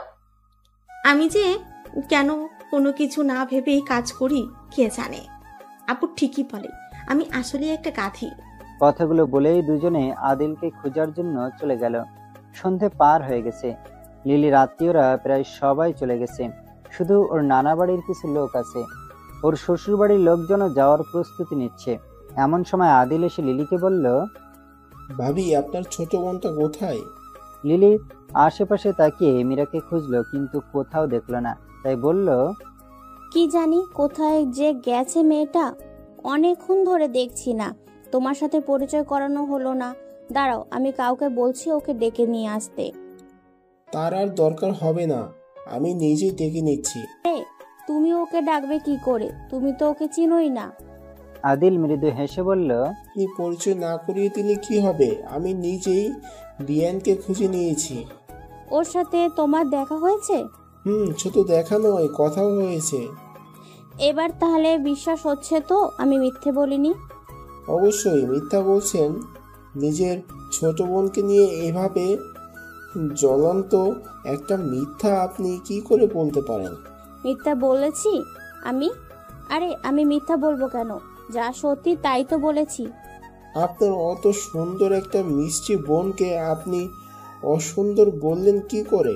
হ্যাঁ, ও মিষ্টি বটে, তবে। ও আর কিছু বলার আগে আদিল ওকে থামিয়ে দিয়ে বলল, আচ্ছা, সময় নষ্ট করে লাভ নেই, এখন তো চলেই যাব। যাওয়ার আগে আরেকবার মিষ্টি বিয়ানের সাথে একটু কথা বলে যাই। আমি নিজেই খুঁজে নিচ্ছি বিয়ানকে। বলেই আদিল ওখান থেকে হনহন করে ছুটে চলে গেল। নিশা দেখতে পায় তীব্র আর ওর হবু বউ আসছে। মীরা কি যেন নাম বলেছিল মেয়েটার। তিশার মতো নিশারও ভুলে যাওয়ার রোগ হচ্ছে নাকি? ভাবতে ভাবতে হঠাৎ মেয়েটার নাম মনে পড়ে যায় নিশার। অবনী। হ্যাঁ, তীব্রর হবু বউয়ের নাম অবনী। মেয়েটার সাথে তীব্রকে দেখে আজ প্রথম নিশার কেমন যেন খারাপ লাগছে। তীব্রর পাশে অন্য একটা মেয়েকে কেন জানি সহ্য হচ্ছে না নিশার। নিজের অনুভূতি লুকাতে ওদের দেখে নিশা ওখান থেকে সরে যাচ্ছিল, তখনই কার সাথে ধাক্কা লাগে নিশার। নিশা সরি বলে চলে যাচ্ছিল, কিন্তু লোকটি মীরা দাঁড়াও বলে চিল্লাতে থাকে। নিশা আশেপাশে মীরাকে খুঁজতে থাকে, কিন্তু কোথাও খুঁজে পায় না। তাহলে লোকটি কাকে দাঁড়াতে বলছে? এসব ভাবতেই লোকটি ওর সামনে এসে দাঁড়ায়। নিশা চোখ তুলে তাকিয়ে দেখে যে একে কোনো লোকও বললে ভুল হবে, একটা ছেলে ওর সামনে এসে দাঁড়িয়েছে। কিছু বুঝে ওঠার আগে ছেলেটি বলল, কি ব্যাপার মীরা, তোমাকে ডাকছি, শুনতে পাচ্ছ না নাকি? নিশা যখন বুঝতে পারলো যে ছেলেটা ওকেই মীরা বলে সম্বোধন করছে, তখন মুখে একটা হাসি টানার বৃথা চেষ্টা করলো, কারণ নিশা সহজে হাসতে পারে না। তারপর সেই হাসি মুখ নিয়ে বলল, আপনি কি আমাকে বলছেন? আরে এখানে মীরা নামে আর কেউ আছে নাকি? সরি, আপনি ভুল করছেন। আমি মীরা নই। আমি। ও কিছু বলার আগেই তীব্র ওখানে চলে আসে। তীব্র ভীষণ রেগে গেছে। ও জানে যে নিশ্চয়ই তিশা আবার কিছু উল্টোপাল্টা কাজ করে বসে আছে, তাই ও এগিয়ে গিয়ে বলল, আপনি ভুল করছেন, ও নিশা, মীরা নয়। আর আপনি? ছেলেটি এবার একটু কনফিউজড হয়ে উত্তর দিল, আমি আদিল, রোমান ভাইয়ের কাজিন। এটা যদি মীরা না হয় তাহলে একটু আগেই তো আমি ওর সাথে। এটুকু বলার আগেই আদিল ওর সামনে তিশাকে দেখতে পেয়ে একদম চুপ হয়ে গেল। দুইটা মীরা? মীরা মাত্র বলতে যাচ্ছিল যে ওই মীরা, কিন্তু তার আগেই তীব্র একটা সাংঘাতিক কাজ করে বসলো। তিশার গালে কষে একটা থাপ্পড় বসিয়ে দিল। তিশার ফর্সা গালের মধ্যে মুহূর্তেই তীব্রর আঙুলের ছাপ পড়ে গেল। তিশার গাল বেয়ে কয়েকটা ফোঁটা চোখের পানি গড়িয়ে পড়ল। সামনে থাকা সবাই নিশ্চুপ হয়ে গেছে। এমন একটা ঘটনা ঘটবে কেউ কল্পনাও করতে পারেনি। তীব্রর চোখ দুটো রাগে রক্তবর্ণ হয়ে গেছে। রাগে ফুঁসতে ফুঁসতে তীব্র তিশাকে উদ্দেশ্য করে বলল, তোকে না এর আগেও বলেছি যে এমন কিছু করবি না যাতে তোর ফ্যামিলি বা নিশার বদনাম হয়। মনে করেছিস বড় ভাই নেই আর শাসন করারও কেউ নেই নাকি? এটুকু বলতে তিশা হাতের তালুতে চোখ মুছতে মুছতে দৌড়ে ওখান থেকে চলে গেল। ও এখন রুমের দরজা বন্ধ করে 2-1 ঘন্টা কান্না করবে। এই সময়টুকুতে কেউ ওকে থামাতে পারবে না। মেয়েটা যেমন হাসি খুশি তেমনই কান্না শুরু করে দিলে 2-1 ঘন্টার আগে থামে না। অবনী তীব্রকে টেনে ওখান থেকে নিয়ে গেল। আদিল কিছুই বুঝতে পারছে না। মীরা আর নিশাও চুপ করে পাথরের মূর্তির মতো ওখানে দাঁড়িয়েছে। কেউ আর কোনো কথা বলল না। মীরা পরে আদিল আর নিশাকে সবটা বুঝিয়ে বলে দিল যে ও তো নিশা সেজে কিছু করেনি, ও শুধুমাত্র মীরা সেজে আদিলের সাথে একটু মজা করতে চেয়েছিল, কিন্তু এর জন্য যে এত কিছু হয়ে যাবে কে জানতো। তীব্র রাগের মাথায় ভুল করে ফেলেছে এটা বুঝতে পেরে অনুতপ্ত। পুরো ঘটনা শুনে ওর মনে হয়েছে যে আসলেই ও বেশি বাড়াবাড়ি করে ফেলেছে। অত বড় একটা মেয়েকে বাড়ি ভর্তি লোকের সামনে মেরেছে। সবাই কি না কি ভেবেছে। সেদিনের পর তিশা ওর সাথে একবারও কথা বলেনি।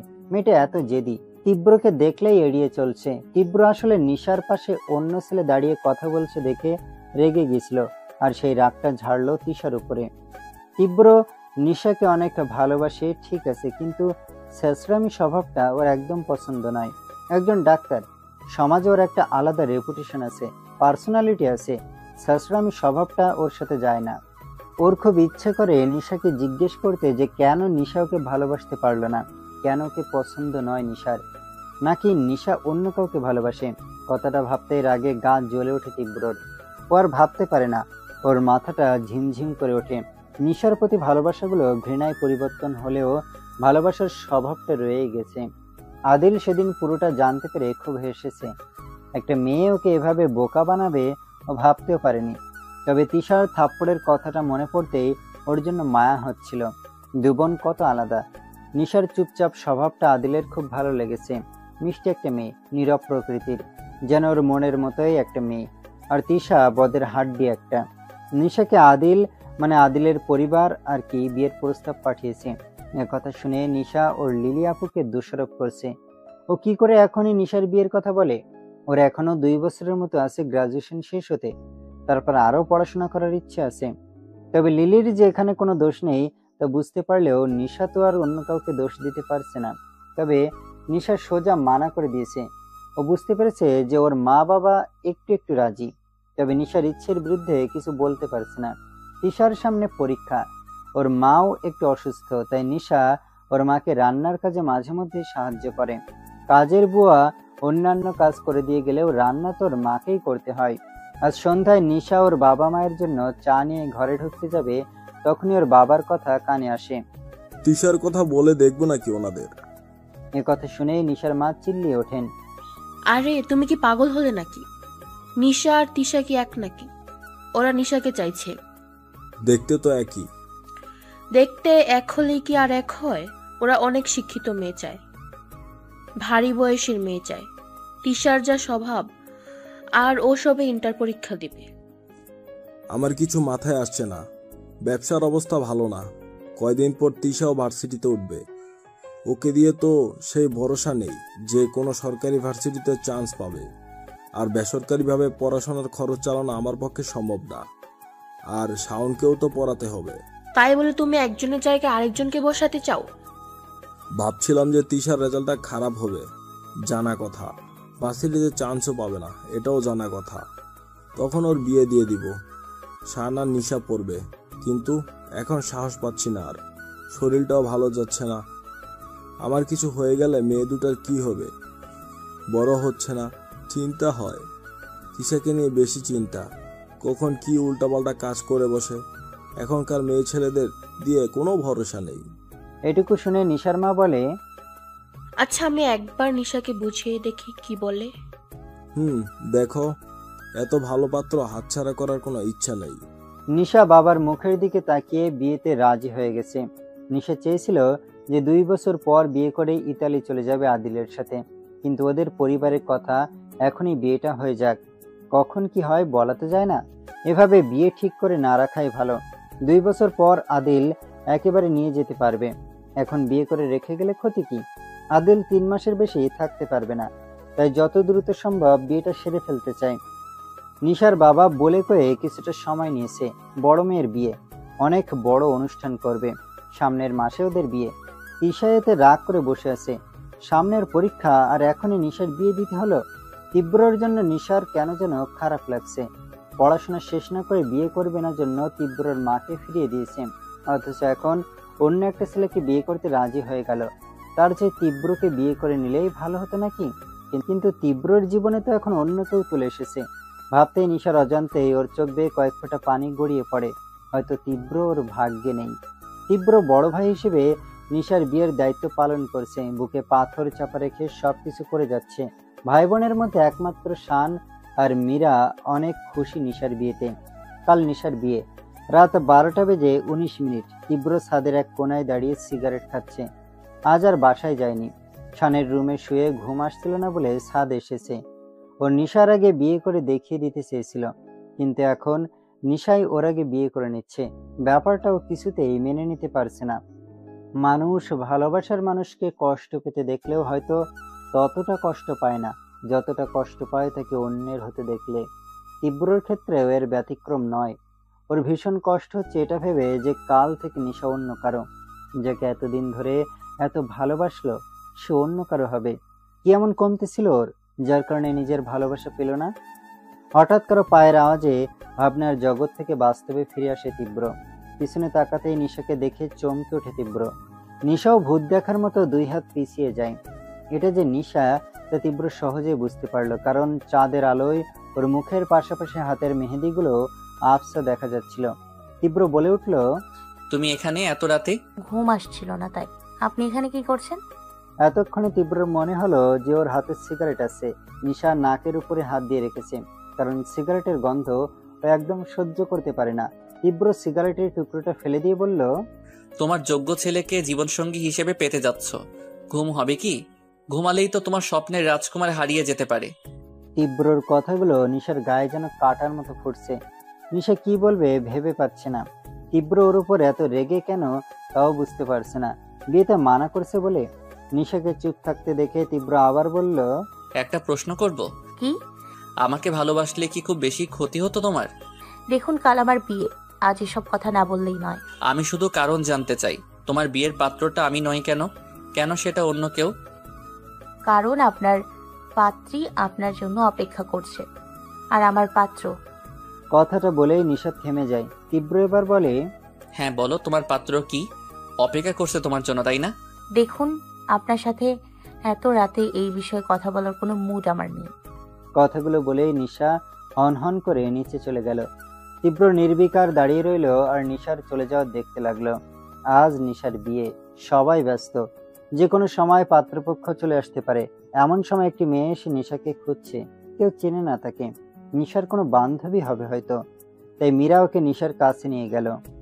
নিশা মেয়েটিকে চিনতে না পেরে জিজ্ঞেস করলো, আপনাকে কি আমি চিনি? মেয়েটি আসার পর থেকে অস্থির হয়েছে। নিশা বুঝতে পারলো যে মেয়েটি কিছু বলতে চায়। নিশা মীরাকে 1 গ্লাস পানি এনে দিতে বলল মেয়েটিকে। মীরা পানি আনতে চলে গেল। এখন রুমে নিশা আর ওই মেয়েটি আছে। কিছুক্ষণ চুপ করে থেকে মেয়েটি বলল, আমি মিমি। আমার মনে হয় আমি এর আগে আপনাকে কখনো দেখিনি। আপনি কি আমাদের আত্মীয়? নিশার কথা শুনে মেয়েটি হাওমাও করে কান্না শুরু করে দিল। এতক্ষণ হয়তো সে কান্নাটা চেপে রেখেছিল। নিশা কাঁধে হাত রেখে বলল, আরে কান্না করছেন কেন? আমি জানি না তুমি আমার কথা বিশ্বাস করবে কিনা, তবে আমি যা বলতে চাচ্ছি সব সত্যি। আমি আসলে আদিলের স্ত্রী। কথাটা শুনে নিশা মিমিকে ছেড়ে দেয়। ওর বুকের ভেতর ধড়ফড় করতে থাকে। ও যেন নিজের কানকে বিশ্বাস করতে পারছে না। এটা কি ও ঠিক শুনেছে? কিছুক্ষণ পর যার সাথে ওর বিয়ে, তার যদি আগে থেকে একটা বউ থাকে, তাহলে যে কোনো মেয়ে সেটা সহ্য করতে পারবে না। নিশা চেঁচিয়ে উঠল, কি বলছেন আপনি এসব? এটা কি করে সম্ভব? ততক্ষণে মীরা পানি নিয়ে চলে এসেছে।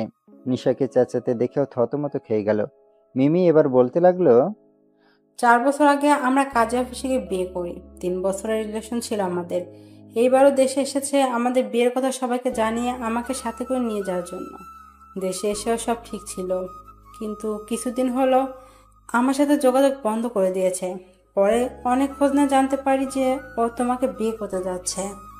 কথাগুলো বলেই মিমি ওর ব্যাগ থেকে ওর আর আদিলের বিয়ের কিছু ছবি বের করে দেখায়। মীরা আর নিশা দুজনেই চমকে যায় ছবি দেখে। নিশা আদিলকে ফোন করে মিমির নাম বলতেই চুপ হয়ে যায়। নিশা এপাশ থেকে বলতে থাকে, চুপ করে আছেন কেন? তার মানে ও সত্যি বলছে আপনি বিবাহিত? আদিল ফোনের ওপাশ থেকে বলতে থাকে, দেখো নিশা, আমি মানছি আমি ভুল করেছি। ওকে যখন বিয়ে করি তখন অত কিছু বুঝতাম না। আমি এখন আর ওকে ভালোবাসি না, আমি তোমাকে ভালোবাসি। ওকে আমি ডিভোর্স পেপার পাঠিয়ে দেব, প্লিজ। নিশা চোখের পানি আটকে রাখতে পারে না আর।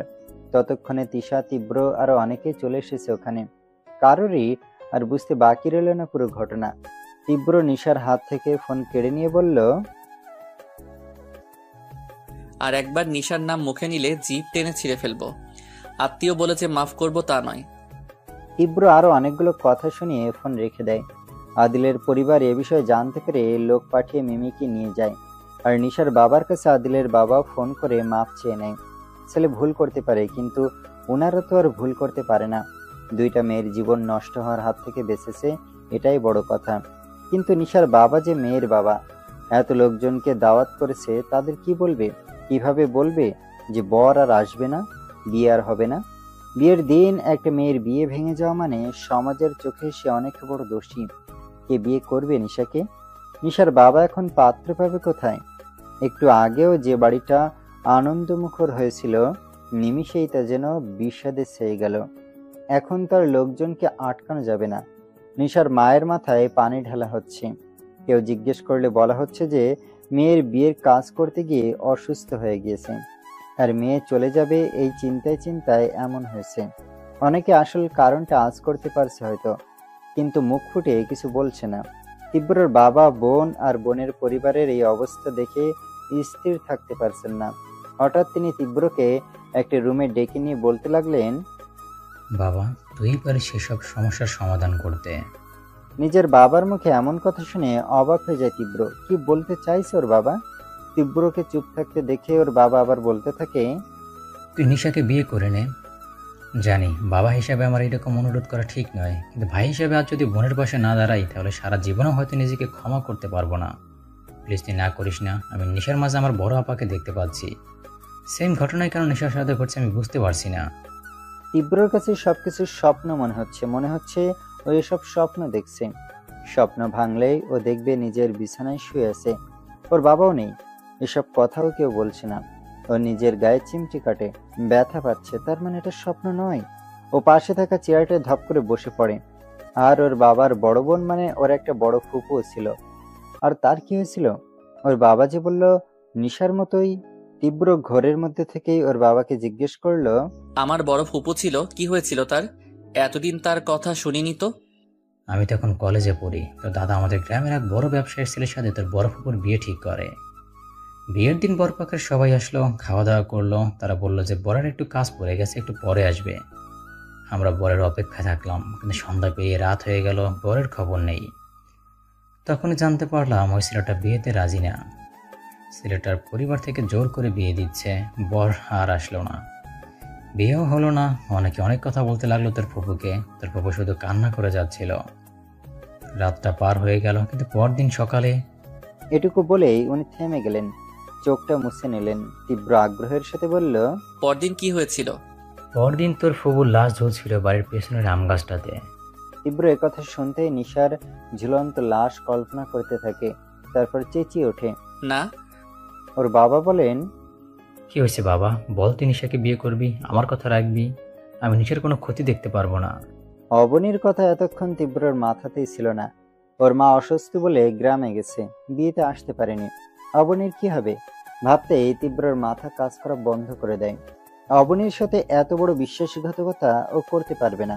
বাবা, অবনী? সে নিয়ে তোকে ভাবতে হবে না। অবনীর জন্য ভালো কোনো ছেলে দেখার অনেক সময় আছে, কিন্তু নিশা এখন বড় বিপদে। এই কয়েকদিনের পরিচয় অবনী ভুলে যাবে, তুইও ভুলে যাবি। আমার বন্ধুর মেয়ে আমি বুঝবো, তুই শুধু নিশাকে উদ্ধার কর। তবুও তীব্রর মন মানে না। নিশাকে উদ্ধার করতে গিয়ে ও আবার অবনীকে ধোকা দিচ্ছে না তো? নিশাকে বিয়ে করতে ও নিজেও চাইতো খুব, কিন্তু এভাবে নয়। আর তাছাড়া ওর মা কি রাজি হবে নিশাকে বউ হিসেবে মেনে নিতে? যে মেয়ে ওনার ছেলেকে এভাবে অপমান করেছে তাকে কি মেনে নেবে? এসব ভাবতে ভাবতে ওর বাবাকে জিজ্ঞেস করে, কিন্তু মা কি রাজি হবে? তোর মায়ের সাথে কথা হয়েছে আমার, ও রাজি, তোর সাথে কথা বলতে বললো। ওর মা রাজি? কথাটা তীব্রর যেন বিশ্বাস হতে চাইছে না। ওর মা ওকে এতটাই ভালোবাসে যে ছেলের ভালোবাসাকে পাওয়ানোর জন্য সব মেনে নিচ্ছে। অবশেষে তীব্র রাজি হয়েছে। নিশার কাছে ব্যাপারটা মোটেও ভালো লাগছে না, অবনীর জন্য কষ্ট লাগছে, কিন্তু আজ যে ওর কিছুই বলার অধিকার নেই। ও তো অনেক আগেই বাবার মুখের দিকে তাকিয়ে নিজেকে স্যাক্রিফাইস করে দিয়েছে। নিশা জানে না যে ওর সাথে কেন এমন হলো। ও তো কারো কোনো ক্ষতি করেনি কখনো। যারা তীব্রকে চিনতো তারা তো অবাক। তীব্রর বিয়ে অথচ ওরা কিছুই জানলো না। বর আসলেও বর পরিবর্তন হওয়ায় অনেকে অনেক কথাই বলল, তবে সবাই তার জানতো না যে বরকে, তাই ততটা ঝামেলা হলো না বিয়েতে। বাসার সবাই মন থেকে খুশি না থাকলেও উপরে উপরে খুশি ভাবটা বজায় রাখলো। অনেক ঝড় তুফানের মধ্য দিয়ে নিশার তীব্রর বিয়েটা সম্পন্ন হলো। শান আর ওর বন্ধুরা মিলে তীব্রর ঘরটা ফুল দিয়ে সাজিয়েছে। তীব্রদের বাড়িতে কোনো বিয়ের আমেজই নেই। লিলির শ্বশুর বাড়ি থেকে কেউ আসেনি। লিলিও লজ্জায় আসতে পারেনি। মুখ দেখাবে কি করে সবার সামনে? তিশা আর শান এসেছে নিশার সাথে। তেমন কেউ নেই, তাই তিশা আর মীরা নিশার সাথে বসে আছে। সবাই চুপচাপ, কারো মুখে কোনো কথা নেই। রাত 10টার মতো বেজে গেছে। তীব্র রুমে ঢুকতেই তিশা আর মীরা বের হয়ে গেল। নিশার ভাবতে অবাক লাগছে যে মানুষটাকে এতবার প্রত্যাখ্যান করেছে, আজ তার জন্যই বউ সেজে বসে আছে। তাহলে কি ওর প্রতি তীব্র ভালোবাসাটা এতটাই প্রবল ছিল যে আল্লাহ নিজেও তীব্রকে ওর ভাগ্যে ফেলে দিয়েছে, নাকি পুরোটাই কাকতালীয়? কারণ তীব্র তো হাসি মুখেই অবনীকে বিয়ে করতে যাচ্ছিল। তাহলে তীব্র কি ওকে আসলে অনেক ভালোবাসে, নাকি সেটা মোহ ছিল? এই প্রশ্নের উত্তরটা আজ ওকে জানতেই হবে, না হলে হয়তো ওর মাথাটা চিন্তায় চিন্তায় ফেটে পড়বে। ওইসব ভাবছিল তখন তীব্র বিছানার একপাশে নিঃশব্দে বসে পড়ে। তীব্রকে দেখেই বোঝা যাচ্ছে যে ও অনেকটা অস্বস্তি বোধ করছে। ছোটবেলা থেকে দুজন দুজনকে দেখে আসছে, তবুও আজ কেন জানি দুজনের কাছে দুজনকে অপরিচিত লাগছে। মনে হচ্ছে কেউ কাউকে চেনে না। আজ প্রথম দেখা, কেউ কোনো কথা বলছে না। এই নীরবতা নিশার আর সহ্য হচ্ছে না। ও আবার ঘুরিয়ে ফিরিয়ে কথা বলতে পছন্দ করে না, তাই সরাসরি তীব্রকে জিজ্ঞেস করলো, আপনি কি মামার অনুরোধে বিয়েটা করেছেন? তীব্র নিশার মুখে কথাটা শুনে অবাক হবে কিনা বুঝতে পারে না। ওর রিয়াকশনটা কেমন হওয়া উচিত সেটাও বুঝতে পারে না। কি উত্তর দেবে তাও বুঝতে পারে না। সত্যিটা বললে কি বিশ্বাস করবে? না করার কিছু আছে নাকি? যদি বলি নিজের ইচ্ছাতেই করেছি। নিশা কিছু বলে না। তীব্র কথাটা বলার পর ভাবতে থাকে যে ও এটা কি বলে ফেললো। ও কিছুতেই এত সহজে ক্ষমা করতে পারবে না নিশাকে। ও কি করে ওর মাকে অপমান করার কথা ভুলে গেল? ওর বাবা কথাগুলো জানলেও কি ভাগ্নের পক্ষ নিতেন? নিশার কথায় ওর ভাবনায় ছেদ পড়ে। সত্যি কি আপনি নিজের ইচ্ছেতে বিয়েটা করেছেন? নিশার কণ্ঠে একটা খুশির ভাব বুঝতে পারে তীব্র, কিন্তু ওকে তো এত তাড়াতাড়ি খুশি হতে দেওয়া যায় না। এতটা বছর ওকে তিলে তিলে কষ্ট দিয়েছে, এবার ওর পালা। তীব্র একটা তাচ্ছিল্যের হাসি দিয়ে বলে, তুমি ভাবলে কি করে যে এতবার রিজেক্ট করার পরেও তোমাকে আমি নিজের ইচ্ছেতে বিয়ে করেছি? আমি কি এতটাই ফালতু ছেলে নাকি যে একটা মেয়ের পিছনে আঠার মতো লেগে থাকবো? এই তীব্র মাহমুদ অত সস্তা নয়। তোমাকে, তোমার পরিবারকে এত বড় অসম্মানের হাত থেকে বাঁচালাম, কোথায় কৃতজ্ঞতা প্রকাশ করবে তা নয়, তুমি আবল তাবল প্রশ্ন করে যাচ্ছ। নিজেকে কি ভাবোটা কি? এটুকু বলতেই নিশা ওকে থামিয়ে দেয়। নিশা সহজে কাঁদে না বলে এখনো স্থির বসে আছে। অন্য কোনো মেয়ে হলে হয়তো তীব্রের কথাগুলো শুনে এতক্ষণে কান্নাকাটি জুড়ে দিত। নিশা বুঝতে পারে যে ওর প্রতি তীব্র ভালোবাসা অনেক আগেই শেষ হয়ে গেছে। ও তো অবনীর সাথেই খুশি হতো, নিজের প্রতি রাগ হতে থাকে ওর। আমার জন্য এত বড় স্যাক্রিফাইস কেন করলেন? আমি কি আপনার হাতে পায়ে ধরেছিলাম নাকি? আমার পরিবার। তোমার তেজ দেখছে এখনো কমেনি। তোমার কিসের এত অহংকার বলতে পারো? আজ আমি বিয়ে না করলে সারা জীবনের জন্য এই অহংকার চূর্ণ হয়ে যেত, আর তুমি উল্টো আমাকে প্রশ্নের উপর প্রশ্ন করে যাচ্ছ। কথাগুলো বলতে বলতে তীব্র নিশার থুতনিটা উঁচু করে এপাশ ওপাশ করে দেখতে থাকে আর বলতে থাকে, তোমার এই রূপ নিয়ে আবার অহংকার করো? সিরিয়াসলি? মানুষের রুচিবোধ কি এতটাই নিচে নেমে গেছে? আমি এই রূপের মায়ায় পড়েছিলাম?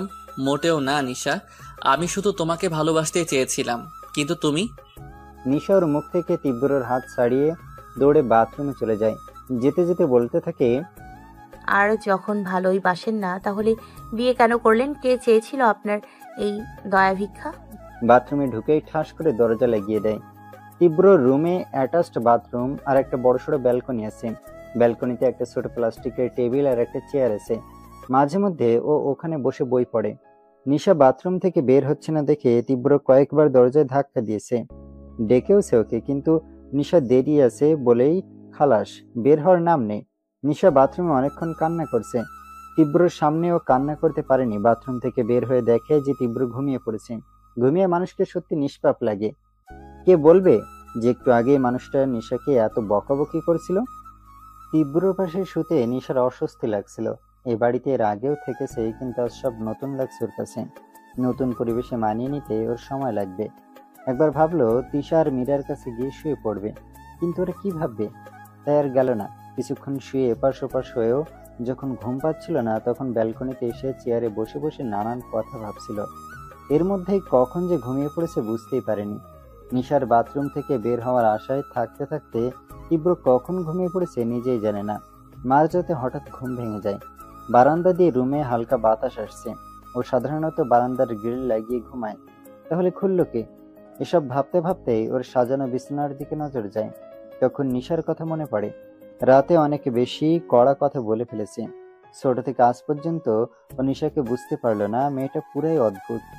তীব্র বারান্দায় গিয়ে দেখতে পায় যে নিশা টেবিলের উপর মাথা রেখে ওখানেই ঘুমিয়ে পড়েছে। ওকে ডাকবে কিনা বুঝতে পারে না, তাই রুমে এসে একটা বালিশ আর কাঁথা নিয়ে যায়। বালিশটা আস্তে করে ওর মাথার নিচে দিয়ে দেয় আর কাঁথাটা গায়ে দিয়ে দেয়। তারপর রুমে এসে শুয়ে পড়ে। সকালের আলো ফুটতেই নিশার ঘুম ভেঙে যায়। ঘুম থেকে উঠে দেখে যে ওর গায়ে কাঁথা আর মাথার নিচে বালিশ। তার মানে তীব্র রাতে উঠে বালিশ আর কাঁথা দিয়ে গেছে। ঠোঁটের কোণে এক টুকরো হাসি ফুটে ওঠে। কাঁধ ব্যথা হয়ে গেছে ওর। বালিশ আর কাঁথা বিছানায় রেখে ফোন খুঁজতে গিয়ে মনে পড়ে যে কাল রাতে তিশা ওর ফোন নিয়ে গিয়েছিল। তিশা আর মীরা দুজনেই ঘুমে বিভোর। ওরা দুজনে আজ তীব্রদের বাসাতেই ঘুমিয়েছিল। দরজা খোলাই ছিল। নিশা গিয়ে ফোন হাতে নিতেই দেখে যে ওর বাবা মা কয়েকবার ফোন করেছে। তিশার এত ঘুম যে কানের কাছে ফোন বাজছে তাও বুঝতে পারেনি। আর মীরাও তাই। তিশাকে কিছুক্ষণ ডাকার পরেও কোনো সাড়া না পেয়ে নিশা ওই রুম থেকে বের হয়ে আসলো। নিশা ওর বাবাকে ফোন দেওয়ার সাথে সাথেই রিসিভ করলো, যেন ওর ফোনের অপেক্ষাতেই ছিল। হ্যালো মা, কেমন আছিস রে? নিশা বাবার কণ্ঠ শুনে আর কান্না চেপে রাখতে পারলো না। বাবা, কি হয়েছে? কান্না করছিস কেন? তুই কি পরের বাড়ি গিয়েছিস নাকি? মামার বাড়িতেই তো। বাবা তুমি আসবে না? সে যাব, আর পাগলি মেয়ে, তোর কান্না করতে হবে? তুমি তো জানো আমার নতুন জায়গায় থাকতে। আরো কিছু বলতে যাচ্ছিল, তখনই বুঝতে পারে যে পিছনে কেউ আসছে। ও পিছন ফিরতেই দেখে ওর মামা হাসি মুখে ওর দিকে এগিয়ে আসছে। ওপাশ থেকে ওর বাবা কথা বলেই যাচ্ছে। ওর মামা এসে বলল, কিরে মা, কখন উঠলি? এই তো মামা, মাত্রই। তীব্র কি উঠছে? ও অবশ্য সকাল সকালই উঠে যায়। উঠেছে। কথাটা বলেই নিশা ভাবতে থাকে যে ও তো বলে দিল যে ও উঠেছে, যদি এখনো না ওঠে। আচ্ছা, ফ্রেশ হয়ে আয়, নাস্তা করে নে। তোর মামি নাস্তা বানিয়েছে, গরম গরম খাবি। তোর বাবা আসতে চেয়েছিল, আমি বললাম যে ওরাই চলে যাবে নাস্তা করে। ওর বাবার কথা শুনতেই ওর ফোনের কথা মনে পড়লো। ও ফোনটা কানে নিয়ে দেখলো যে কল কেটে গেছে। ওর মামাকে উদ্দেশ্য করে বলল, আচ্ছা। তীব্র ঘুম থেকে উঠে বিছানার অবস্থা থেকে নাক ছিটকে ওঠে। এই শানটাও না ফুল দিয়ে কি করেছে, পুরো বিছানার চাদর নষ্ট হয়ে গেছে। মনে হচ্ছে তীব্র সারা রাত একটা জঙ্গলের মধ্যে শুয়েছিল। বিছানার উপর নিশার বালিশ আর কাঁথা দেখে বোঝা যায় যে নিচে উঠে গেছে। ও বিছানার চাদর আর বালিশের কভার পাল্টিয়ে দেয়। ফুলগুলো সব তুলে ময়লার ঝুড়ির মধ্যে ফেলে দেয়।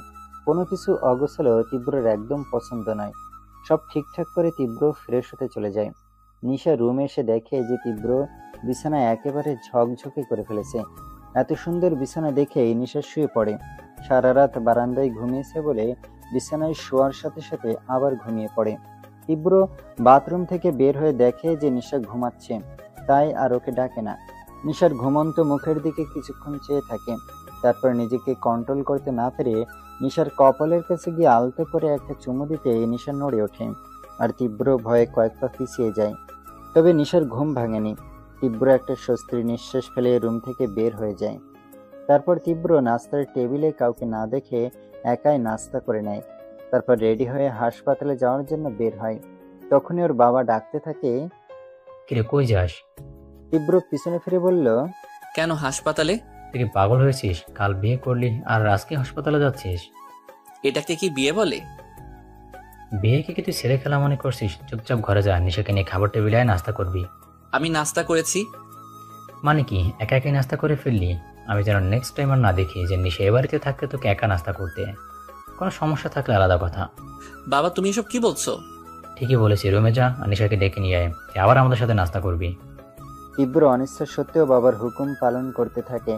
তারপর আবার নামে মাত্র নাস্তা করে নিশাদের নিয়ে ওদের বাসায় চলে যায়। নিশা নিজের বাড়িতে সে যেন প্রাণ ভরে শ্বাস নিতে পারছে। কাল থেকে শাড়ি পরে থাকতে থাকতে বিরক্ত হয়ে গেছিল। এখন সালোয়ার কামিজ পরে অনেকটা শান্তি পাচ্ছে। সারাদিন কোনো মতে কাটিয়ে রাতে তীব্র বাসায় ফেরার জন্য পা বাড়ালো। তীব্র দরজার কাছে আসতেই, হ্যালো বন্ধুরা, আমাদের গল্পটি কেমন লেগেছে অবশ্যই কমেন্ট করে জানাবেন এবং আরো নতুন নতুন গল্প পেতে আমাদের চ্যানেলটি সাবস্ক্রাইব করে পাশে থাকা বেল আইকনটি ক্লিক করুন। ধন্যবাদ।